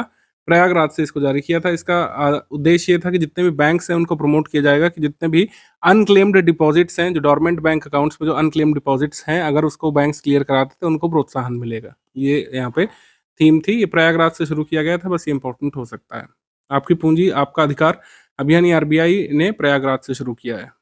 आगे बढ़ते हैं। राज्य की योजनाओं में तो विपणन विकास सहायता योजना एमडीए स्कीम ही उत्तर प्रदेश सरकार ने शुरू की है। ये बेसिकली सर्विस एक्सपोर्टर्स जो हैं, जो राज्य के सर्विस एक्सपोर्टर्स हैं, उनके लिए स्कीम लाई है। जो सेवा निर्यातक हैं उनको सशक्त बनाने के लिए क्या करेंगे कि ऐसी पहली अपनी तरीके की योजना है कि अगर जैसे यहाँ के स्टेट के जो सर्विस प्रोवाइडर्स हैं विदेश में जा कर के किसी जो है ट्रेड फेयर में पार्टिसिपेट करना चाहते हैं, अपना जो है प्रदर्शनी स्टॉल वगैरह लगाना चाहते हैं, तो उनके खर्च को उत्तर प्रदेश सरकार सब्सिडाइज़ करेगी, उनका खर्च वहन करेगी, ठीक है? इसमें किनको जो है बेनिफिशियरी बनाया जाएगा? उत्तर प्रदेश निर्यात संवर्धन ब्यूरो से रजिस्टर्ड जो सर्विस एक्सपोर्टर्स हैं वो उत्तर प्रदेश निर्यात संवर्धन परिषद में पंजीकृत यूनिट्स जो हैं उन्हें सपोर्ट मिलेगा। भारत सरकार द्वारा आइडेंटिफाइड जो 12 जो है फील्ड हैं, 12 फील्ड से जुड़े जो सर्विस एक्सपोर्टर्स हैं, उनको लाभ यहाँ पे दिया जाएगा। ये यहाँ पे है। तो ऐसे सर्विस एक्सपोर्टर्स को अगर स्टेट गवर्नमेंट प्रमोट करेगी तो बाहर जाकर के अपनी सर्विस को जो है प्रचार कर पाएँगे, और प्रचार कर पाएँगे तो एक्सपोर्ट कर पाएँगे, एक्सपोर्ट कर पाएँगे तो मतलब उत्तर प्रदेश से सर्विस एक्सपोर्ट को बढ़ावा मिलेगा। ये है कुल मिलाकर के। आगे है उत्तर प्रदेश ग्रामीण आबादी विधेयक जो घरौनी कानून बनाया है। ये बड़ा इंपॉर्टेंट है क्योंकि स्वामित्व स्कीम से भी जुड़ा हुआ है। आगे आने वाली उत्तर प्रदेश की सभी परीक्षाओं के लिए ज़रूरी है। इसको तो पहले आप स्टार मार्क करिए क्योंकि ये स्वामित्व स्कीम से जुड़ा हुआ है कहीं न कहीं।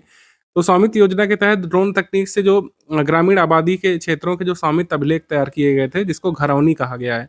तो सबसे पहले समझते हैं कि व्हाट इज़ घरौनी? तो घरौनी और कुछ नहीं, वही प्रॉपर्टी कार्ड्स हैं, या फिर हम कह सकते हैं कि जो ओनरशिप डॉक्यूमेंट जो डिस्ट्रीब्यूट किए गए थे स्वामित्व स्कीम के इम्प्लीमेंटेशन के बाद। ओनरशिप रिकॉर्ड जो बने थे इनको प्रॉपर्टी कार्ड्स कहा गया था। तो स्वामित्व स्कीम मोटे तौर पर क्या है? जैसे हमने आपको पहले बताया कि स्वामित्व स्कीम के अंतर्गत बाकायदा ड्रोन से जीआईएस सर्वे कराया जाता है और बाकायदा जो है एक सैटेलाइट बेस्ड मैपिंग होती है विलेजेस के जो एक-एक छोटे से छोटे जो घर बने हुए हैं, उनका एक नक्शा बनाया जाता है कि ये घर आपका है, ये घर आपका है, उसकी चौहद्दी इतनी है और बाकायदा उससे प्रॉपर्टी कार्ड एक निकाला जाता है और ओनर को दिया जाता है, जो बाकायदा उसकी ओनरशिप को स्पष्ट करता है। शहरों में तो बाकायदा रजिस्टर्ड डीड्स प्रॉपर्टी वगैरह होती है क्योंकि शहरों में प्रॉपर्टी महँगी होती है।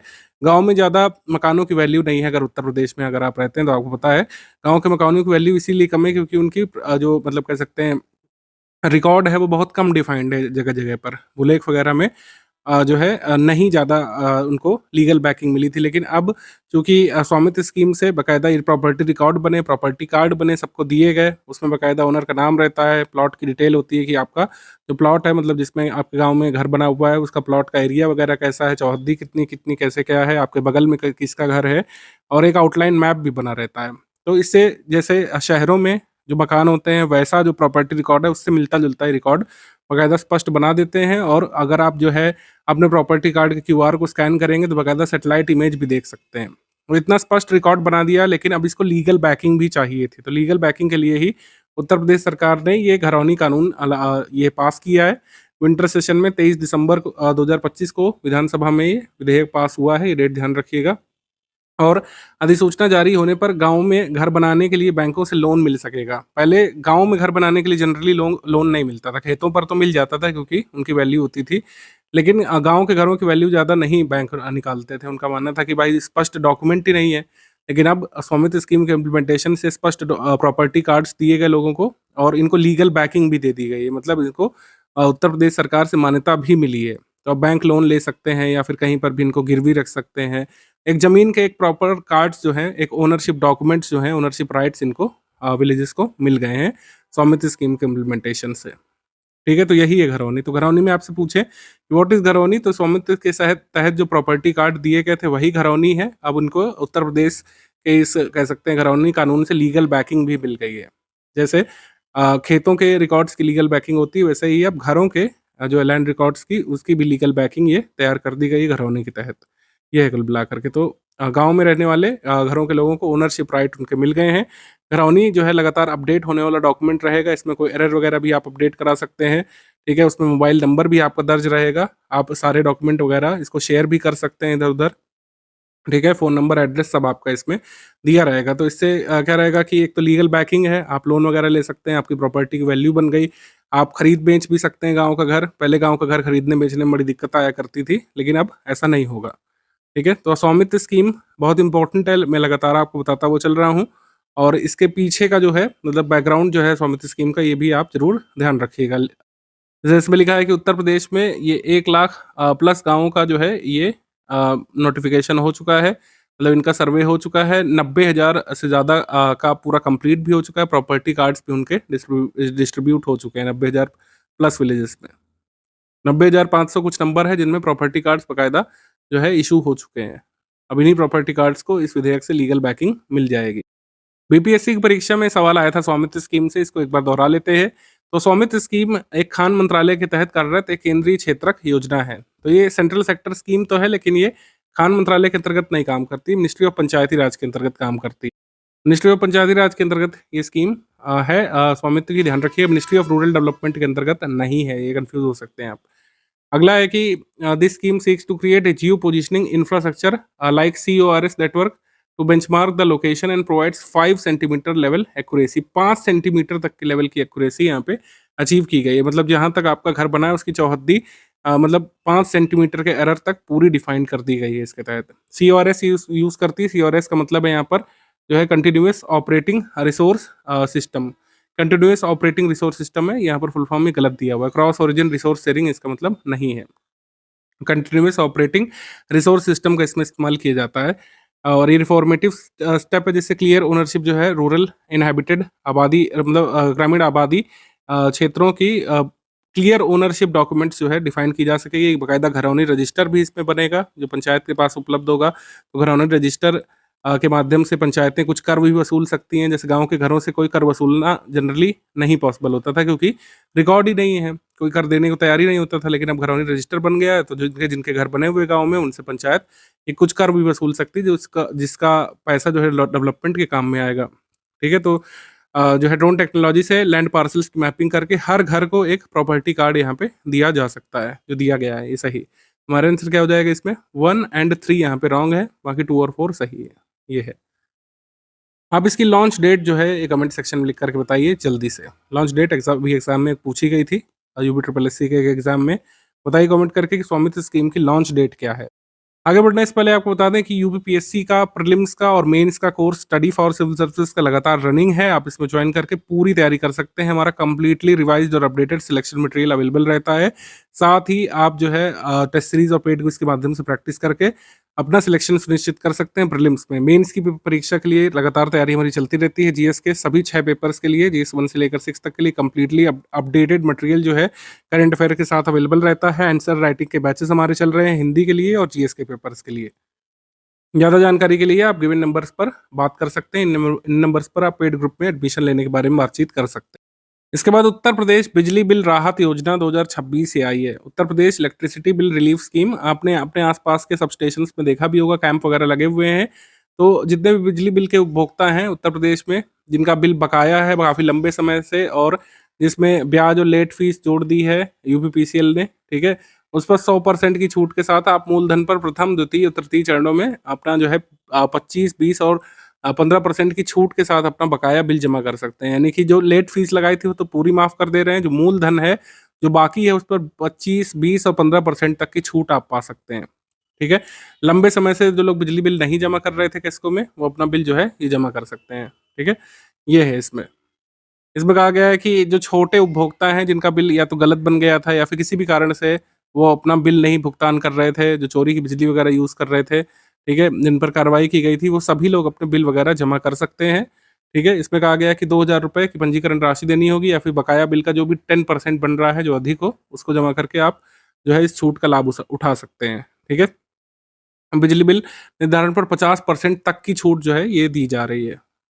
तो बिलों को संशोधित यहाँ पे किया जा रहा है, जो भी मतलब कई बार ऐसा हो जाता है कि आपका बिल बढ़ करके आ गया, ठीक है, आपका बिल बढ़ करके आ गया, आपने उसको जमा ही नहीं किया, फिर उस पर जो है ब्याज लगाती जा रही है जो है बिजली कंपनी। तो ऐसे सभी बिल को क्लियर करने के उद्देश्य से उत्तर प्रदेश सरकार ने ये योजना लाई है। ठीक है, अब आ जाते हैं स्पोर्ट्स करंट अफेयर पर। तीसरा संसद खेल महाकुंभ कहाँ पे हुआ था? इसका आयोजन हुआ था आगरा में।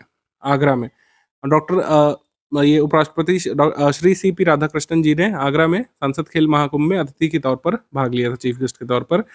फिर दूसरा है स्पोर्ट्स करंट अफेयर, ब्रह्मलीन परम पूज्य महंत अवैधनाथ जी महाराज 7वीं अखिल भारतीय प्राइज बनी पुरुष कबड्डी प्रतियोगिता, ये कहाँ पे हुई थी? ये हुई थी जो है गोरखपुर में। गोरखपुर में हुई थी, ध्यान रखिएगा, और योगी आदित्यनाथ जी ने पुरस्कार वितरण इसमें किया था। आगे बढ़ जाते हैं, समिट सेक्शन पे आ जाएंगे। काशी तमिल संगमम, जैसे हमने आपको बताया काशी तमिल संगमम लगातार चल रहा है। अभी चौथा वर्जन हुआ है, ये वाराणसी में हुआ है। ठीक है, वाराणसी ध्यान रखना है। इस महोत्सव का उद्घाटन केंद्रीय जो है शिक्षा मंत्री धर्मेंद्र प्रधान जी, उत्तर प्रदेश के मुख्यमंत्री योगी आदित्यनाथ जी ने संयुक्त रूप से किया, याद रखना है। काशी तमिल संगमम का सबसे पहला एडिशन ये कब हुआ था, याद रख सकते हैं। सबसे पहला संस्करण प्रधानमंत्री मोदी जी ने इनॉग्रेट किया था 2022 में। एक भारत श्रेष्ठ भारत की थीम के तहत ये आगे बढ़ रहा है लगातार। काशी तमिल संगमम चौथे संस्करण में बेसिकली क्या करने वाले हैं, जैसे थर्ड जो संस्करण है उसकी थीम क्या थी, लिगेसी ऑफ ऋषि अगस्त्य। इस बार है तमिल कड़कम। तमिल कड़कम का मतलब है तमिल सीखो, आओ तमिल सीखें, लेट्स लर्न तमिल, इसका मतलब है तमिल भाषा में तमिल कड़कम। तो वाराणसी के स्कूलों में तमिल पढ़ाया जाएगा, बेसिक तमिल यहाँ पे पढ़ाई जाएगी, बोलचाल की भाषा की तमिल। और तमिल करपोम यानी कि काशी क्षेत्र के 300 छात्रों के लिए तमिल सीखने के लिए स्टडी टूर कराया जाएगा तमिलनाडु की तरफ। ऋषि अगस्त्य वाहन, जैसे हमने अभी बताया, तेन काशी से काशी तक सभ्यतागत मार्ग का पता लगाना, ये एक इसमें इनिशिएटिव शामिल है। तमिलनाडु के 14 से अधिक जो रिप्रेजेंटेटिव्स जो है काशी में होने वाले कार्यक्रमों में भाग लेंगे।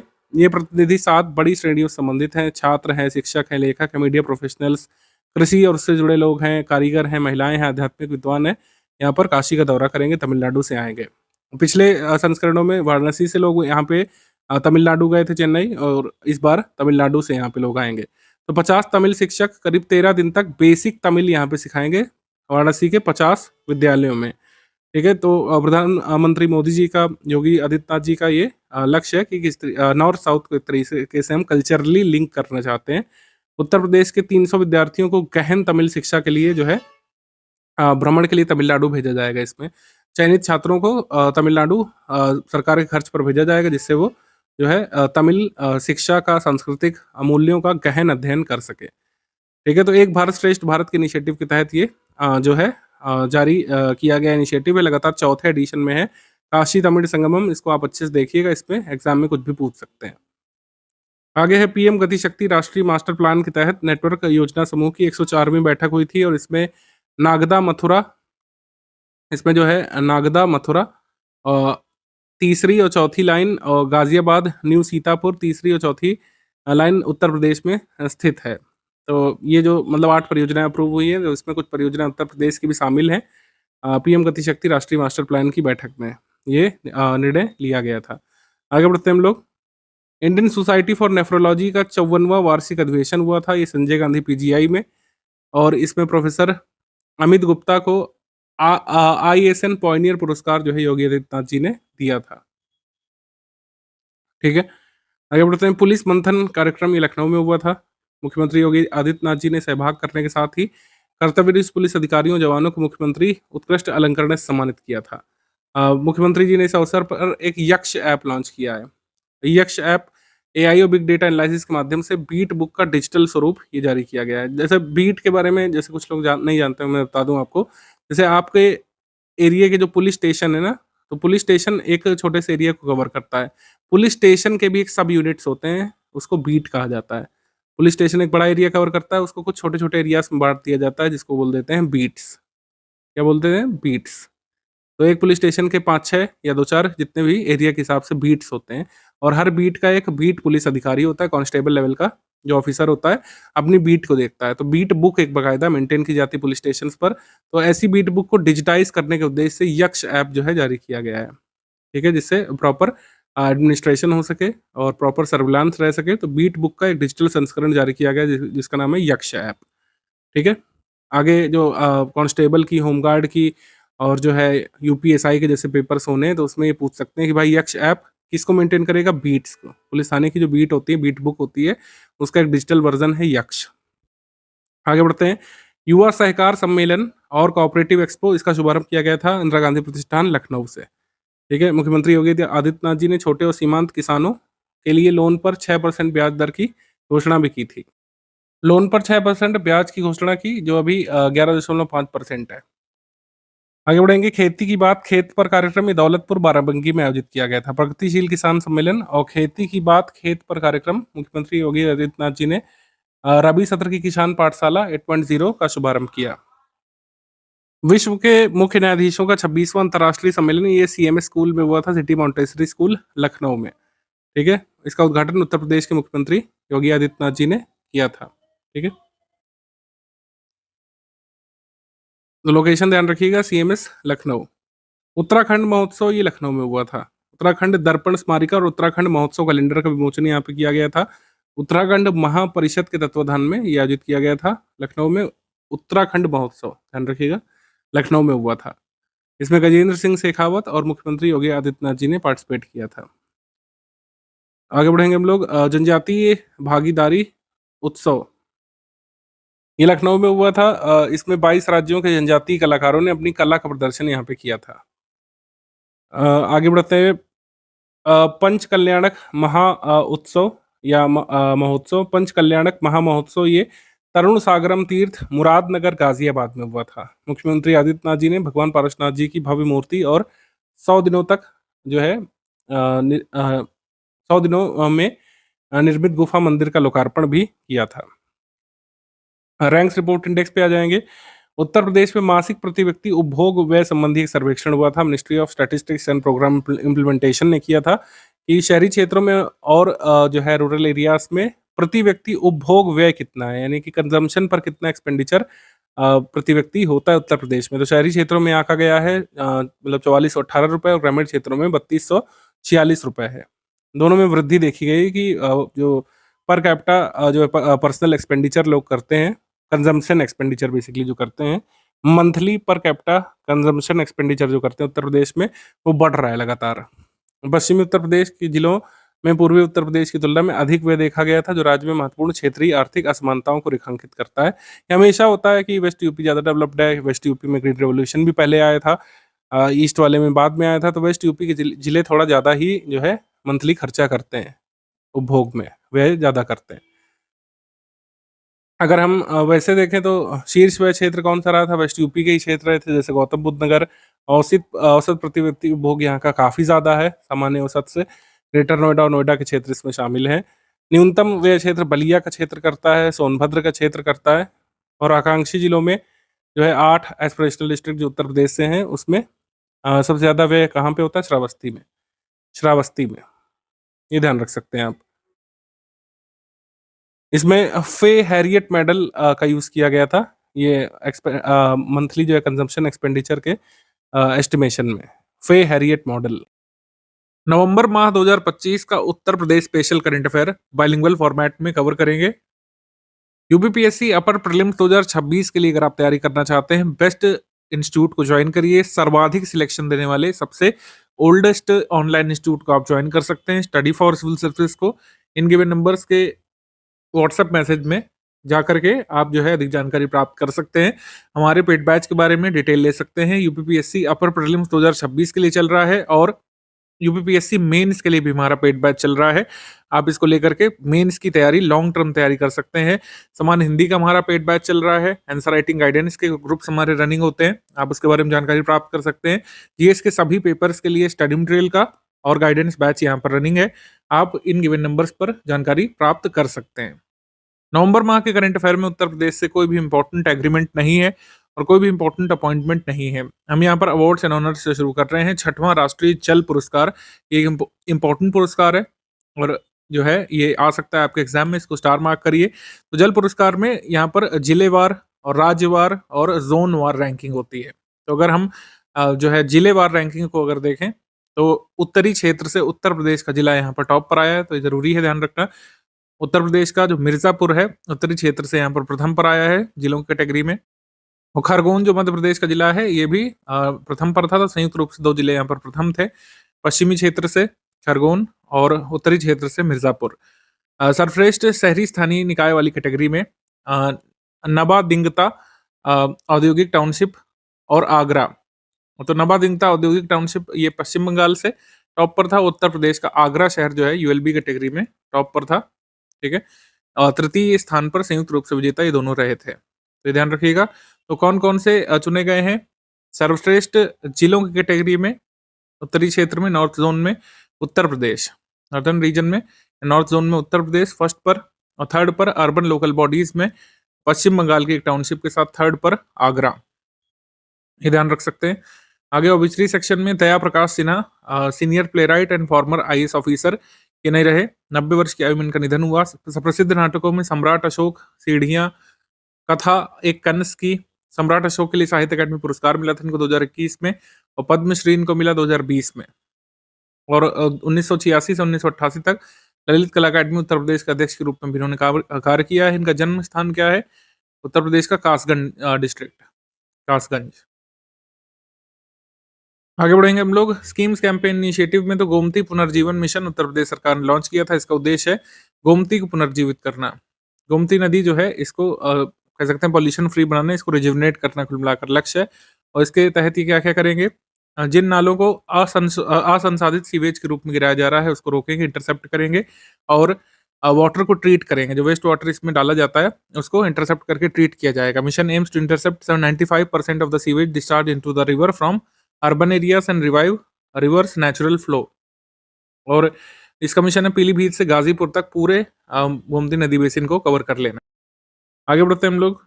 यमुना क्षेत्र पेयजल योजना, Yamuna region drinking water scheme, या आगरा नगर निगम ने यमुना क्षेत्र पेयजल परियोजना शुरू की है। इसका लक्ष्य आगरा में जल संकट वाले क्षेत्रों में स्वच्छ और उपचारित पेयजल की आपूर्ति सुनिश्चित कर रहा है। स्पोर्ट्स करंट अफेयर में विश्व मुक्केबाजी कप, इसका आयोजन नोएडा में किया गया था, उत्तर प्रदेश के नोएडा में, तो ये जरूरी है। Held in Noida Uttar Pradesh, organised by world boxing in partnership with Boxing Federation of India.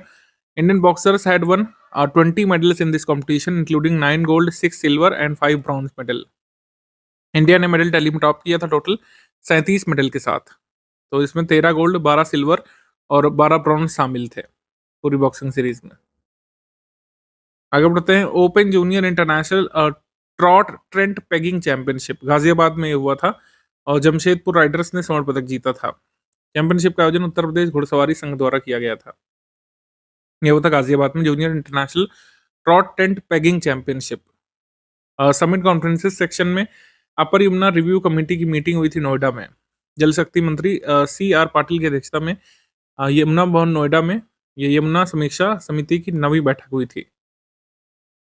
ऊपरी बेसिन के प्रमुख राज्य जैसे उत्तराखंड है, हिमाचल प्रदेश है, हरियाणा, दिल्ली, उत्तर प्रदेश, राजस्थान, जिनसे यमुना बहती है। तो ये मतलब ये यमुना के ऊपरी बेसिन वाले राज्य हैं। इसकी प्रमुख सहायक नदियाँ कौन-सी है? टोन्स जो है सबसे लंबी नदी है यमुना की, हिंडन है, चंबल है, बेतवा है, उकेन है। आगे मेला महोत्सव में दिव्य कला मेला, इसका आयोजन हुआ था लखनऊ में। इसका आयोजन हुआ था 15 से 23 नवंबर को। दिव्यांगजन सशक्तिकरण विभाग, सामाजिक न्याय और अधिकारिता मंत्रालय द्वारा ऑर्गेनाइज किया गया था दिव्य कला मेला। ये अलग-अलग राज्यों में अलग-अलग लोकेशंस पर होते रहते हैं, लेकिन जब भी उत्तर प्रदेश में रहता है, तभी हम इसको ध्यान रखने की कोशिश करते हैं।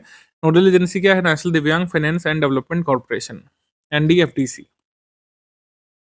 आगे डिफेंस सेक्शन में ब्रह्मोस एकीकरण और परीक्षण सुविधा केंद्र में निर्मित मिसाइलों की पहली जो कह सकते हैं खेप है, उसको हरी झंडी दिखाई गई। जो फर्स्ट बैच ऑफ मिसाइल्स तैयार किया गया है, उसको हरी झंडी दिखाई गई है।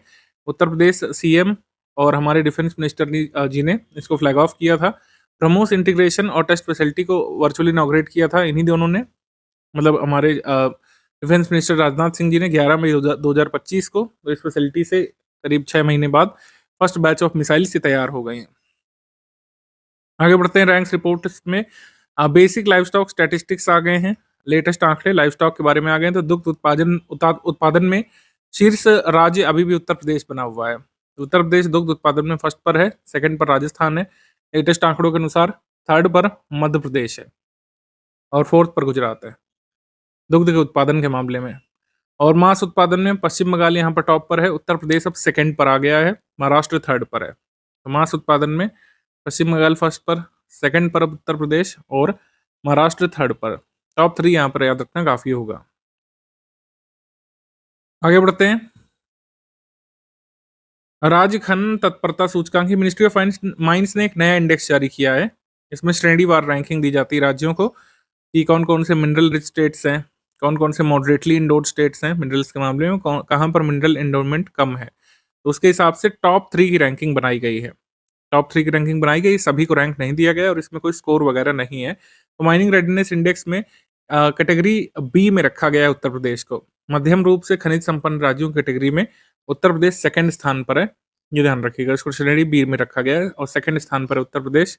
ये लर्न कर लीजिएगा, ये बहुत इंपॉर्टेंट है, ये एग्जाम में पूछा जाने ही वाला है। अगले 6 महीने में किसी भी एग्जाम में पूछा जा सकता है, इसको अच्छे से आप लोग लर्न कर लीजिए। और उसके अलावा टॉप पर कौन है ये भी देख सकते हैं, जैसे पंजाब यहाँ पर टॉप पर है। निम्न खनिज संपदा वाले राज्यों में पंजाब टॉप पर है, सेकंड पर उत्तराखंड है, थर्ड पर त्रिपुरा।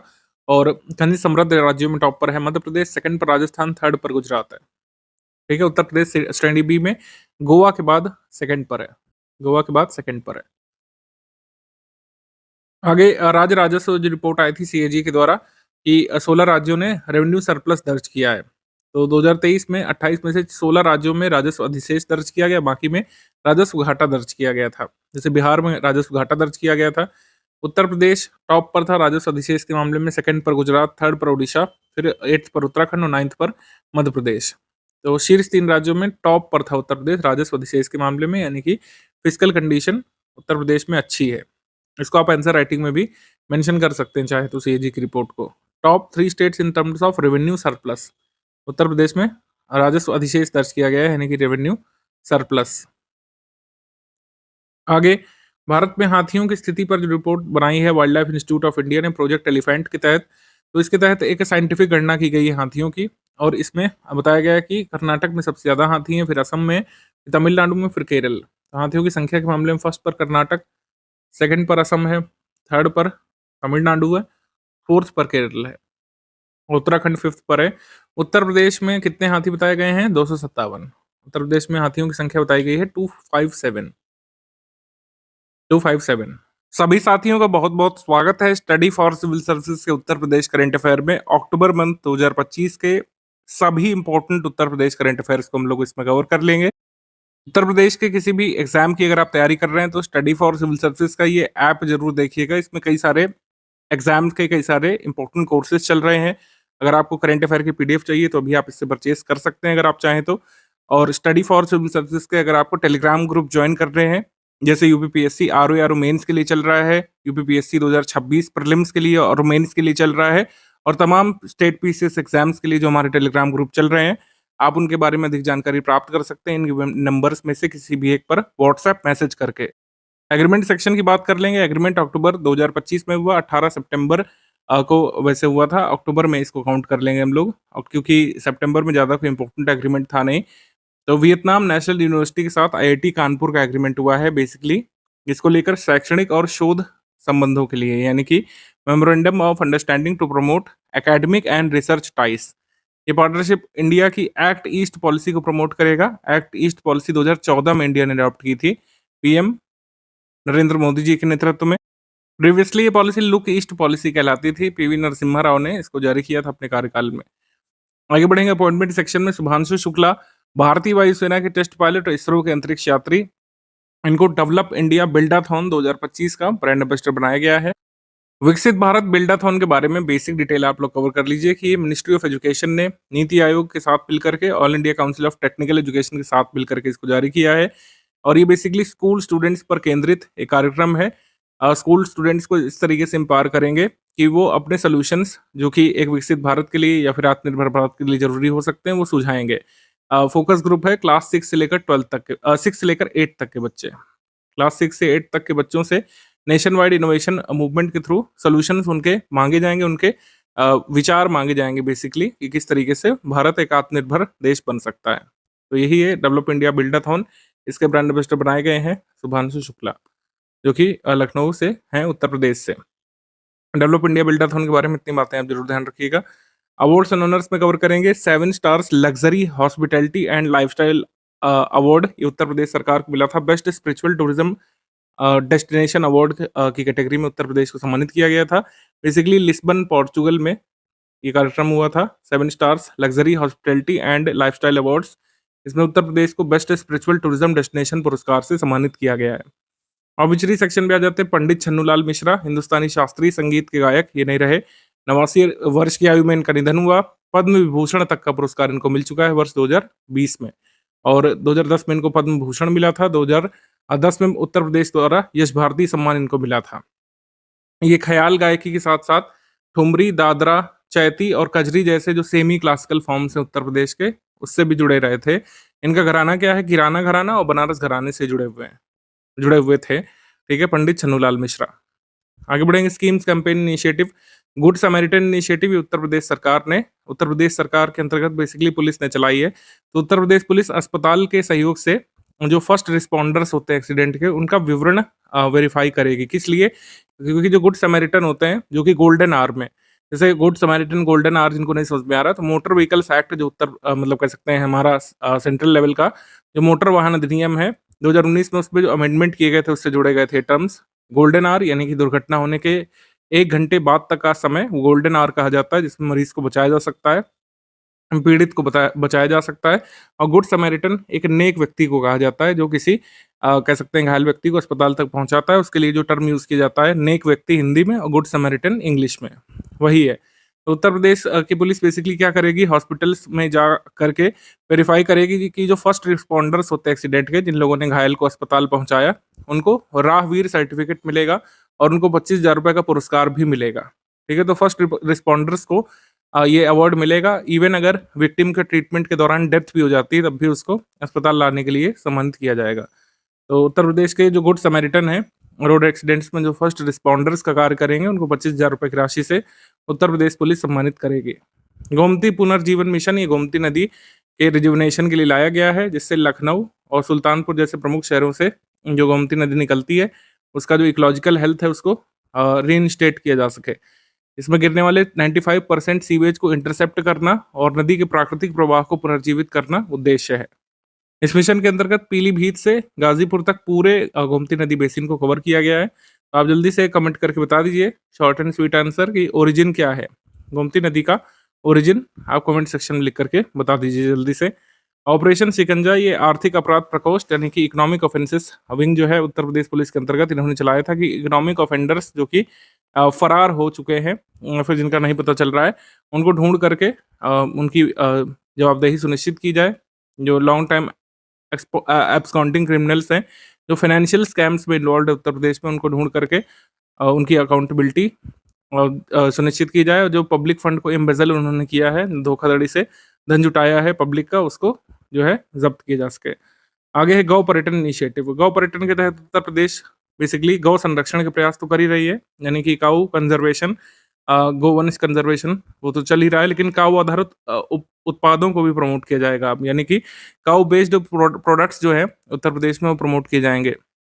काऊ बेस्ड प्रोडक्ट्स में काऊ डंग है, काऊ यूरिन है, उसके एडवांटेजेस बताए जाएंगे, उसके बारे में अवेयरनेस क्रिएट की जाएगी। काऊ घी के क्या क्या एडवांटेजेस हैं उसके बारे में जागरूकता फैलाई जाएगी। और इंडिजिनस इंडस्ट्रीज जो है जो काऊ प्रोडक्ट संबंधित है उनको प्रमोशन मिलेगा। प्रत्येक जिले में एक आदर्श गौशाला स्थापित करने का लक्ष्य भी रखा गया है। ठीक है, एक आदर्श गौशाला जो है ये स्थापित किया जाएगा हर डिस्ट्रिक्ट में जो है उत्तर प्रदेश में। तो ये है उत्तर प्रदेश का काऊ टूरिज्म कैंपेन। आगे बढ़ेंगे समिट सेक्शन में। CSIR स्टार्टअप कनक्लेव ये लखनऊ उत्तर प्रदेश में हुआ था। ये बेसिकली कहाँ पे हुआ था लखनऊ में? ये हुआ था NBRI में, यानी कि नेशनल बोटेनिकल रिसर्च इंस्टीट्यूट के कैंपस में हुआ था लखनऊ में। 15 सितंबर 2025 को इसका उद्घाटन किया था चीफ मिनिस्टर योगी आदित्यनाथ जी और union minister doctor Jitendra Singh ji ने। इंडिया का पहला जो स्वास्तिक शेप्ड लोटस गार्डन है वो यहाँ का मुख्य आकर्षण रहा था। स्वास्तिक लोटस गार्डन ये 930 स्क्वायर मीटर में फैला हुआ है। ये स्वास्तिक लोटस गार्डन पहला ऐसा लोटस गार्डन है पूरे देश का जहाँ पर 60 से अधिक लोटस की वैरायटी और 50 से अधिक वाटर लिलीज को सोर्स किया गया है पूरे विश्व के कोने कोने से। और यहाँ पर 108 पंखुड़ियों वाला एक लोटस जिसको नाम दिया गया NBRI नमो, ये भी यहाँ पे लगाया गया है। World first 108 petal lotus NBRI नमो, ये यहाँ पे NBRI कैंपस में लखनऊ में लगाया गया है स्वास्तिक उद्यान में। DSR direct seeded rice conclave. Direct seeded rice conclave ये वाराणसी उत्तर प्रदेश में हुआ था। क्यों हुआ था? क्योंकि वाराणसी में क्या है, वाराणसी में इंटरनेशनल राइस रिसर्च इंस्टीट्यूट का साउथ एशिया रीजनल सेंटर का कैंपस है, तो इसलिए यहाँ पे हुआ था। डायरेक्ट सीडेड राइस के बारे में थोड़ा सा पता होना चाहिए आपको कि ट्रेडिशनल जो राइस कल्टीवेशन मेथड होता है उससे अलग होता है। अलग क्या होता है कि जैसे हमारे ट्रेडिशनल राइस कल्टीवेशन में क्या होता है कि जो सैपलिंग है वो लगाया जाता है, ठीक है, जो पौधा होता है उसको जो है उसमें रोपा जाता है, तब उसमें धान होता है। इसमें क्या होते हैं कि राइस सीड डायरेक्टली फील्ड में बो दिए जाते हैं। ये डायरेक्ट सीडेड राइस इस तरीके से उगाया जाता है। तो इसको लेकर के ये कॉन्फ्रेंस हुई थी यहाँ पे वाराणसी वाले इंटरनेशनल राइस रिसर्च इंस्टीट्यूट के कैंपस में, DSR कॉन्क्लेव। आगे बढ़ेंगे। मेला महोत्सव जो है 22वां नेशनल बुक फेयर, ये एक प्राइवेट एजेंसी ने करवाया था लखनऊ में और ये उत्तर प्रदेश के कई शहरों में करा रही है, जैसे कानपुर में भी नवंबर में हो रहा है। पुस्तक मेला लगा है। तो 22वां नेशनल बुक फेयर 2025 इसको इनॉग्रेट किया था उत्तर प्रदेश गवर्नर आनंदीबेन पटेल ने। चीफ मिनिस्टर जी ने नहीं किया था, ये ध्यान रखिएगा। और इसके ऑर्गेनाइजर कौन है? इसके आयोजक एक प्राइवेट पब्लिशर है फोर्स वन बुक्स। आगे है MSME सेवा पर्व। MSME सेवा पर्व का उद्घाटन हुआ था वाराणसी में। इसको ऑर्गेनाइज किया था मिनिस्ट्री ऑफ MSME ने और ये हुआ था सितंबर में वाराणसी में। इसको प्रोसाइड किया था यूनियन मिनिस्टर जीतन राम मांझी ने और इनॉग्रेट किया गया था union minister of state miss Shobha Karandlaje के द्वारा। आगे बढ़ेंगे हम लोग। स्मृति जन्मोत्सव मेला। स्मृति जन्मोत्सव मेला ये कबीर परंपरा से जुड़े संतों का बेसिकली मेला होता है। ये लखीमपुर खेरी में हुआ था। यहाँ पर उत्तर प्रदेश के CM ने कहा था कि जो मुस्तफाबाद विलेज है बेसिकली उसको बदल करके उसका नाम वो कबीर धाम कर देंगे, क्योंकि कबीर की परंपरा से जुड़े हुए संतों का ये मेला था स्मृति जन्मोत्सव मेला। First national model rocketry competition ये कुशीनगर में हुआ था उत्तर प्रदेश में। ये अक्टूबर में हुआ था कुशीनगर के तुमकुही राज में, नारायणी नदी किनारे ये हुआ था। कह सकते हैं कंपटीशन बेसिकली हुआ था। इसमें कई सारी टीमें बनाई गई थी। विजेता टीम का नाम, उपविजेता टीम का नाम आप देख सकते हैं इसमें। ये बहुत ज़रूरी नहीं रहेगा, मेरे हिसाब से वेन्यू ही मोस्ट इंपॉर्टेंट फैक्ट है इसमें कि first national model rocketry competition ये कहाँ पे हुआ था? कुशीनगर उत्तर प्रदेश में। कुशीनगर उत्तर प्रदेश में फर्स्ट नेशनल लेवल का मॉडल रॉकेटरी कंपटीशन हुआ था। इसके ऑर्गेनाइजर कौन थे? ये ऑर्गेनाइज किया गया था इन स्पेस इसरो के द्वारा और एस्ट्रोनॉटिकल सोसाइटी ऑफ इंडिया के द्वारा। आगे बढ़ेंगे हम लोग। रैंक्स रिपोर्ट इंडेक्स पे ज़्यादा कोई इंपॉर्टेंट आंकड़े नहीं है। इस बार इनकम टैक्स स्टैटिस्टिक्स को कंपाइल किया था टाइम्स ऑफ इंडिया नामक पब्लिशर ने। टाइम्स ऑफ इंडिया के अनुसार टैक्स फाइलिंग रेशियो उत्तर प्रदेश में मात्र 1.5% का था, मतलब टोटल पॉपुलेशन के करीब 1.5% हिस्सा ही टैक्स फाइलिंग करता है। और इससे हालांकि ये कहा था कि नंबर ऑफ पीपल जो टैक्स रिटर्न फाइल करते हैं उनके संख्या के मामले में उत्तर प्रदेश सेकंड नंबर पर आता है राज्यों में। इंडो गैंगटिक मैदान में खतरनाक PM 2.5 प्रदूषण पर एक रिपोर्ट आई थी, एक स्टडी आई थी। Centre for research on energy and clean air, इन्होंने basically central pollution control board के जो है डेटा को यूज करके एक स्टडी बनाई थी कि इंडो गैंगटिक प्लेन रीजन में कौन कौन सी सिटी क्लीनेस्ट है और कहाँ पर प्रदूषण ज़्यादा है। तो वाराणसी जो है क्लीनेस्ट पाया गया था 17 सिटीज़ में से, और कोलकाता को थर्ड रैंक इसमें दी गई थी इंडो गैंगटिक प्लेन के क्लीनेस्ट सिटीज़ के मामले में।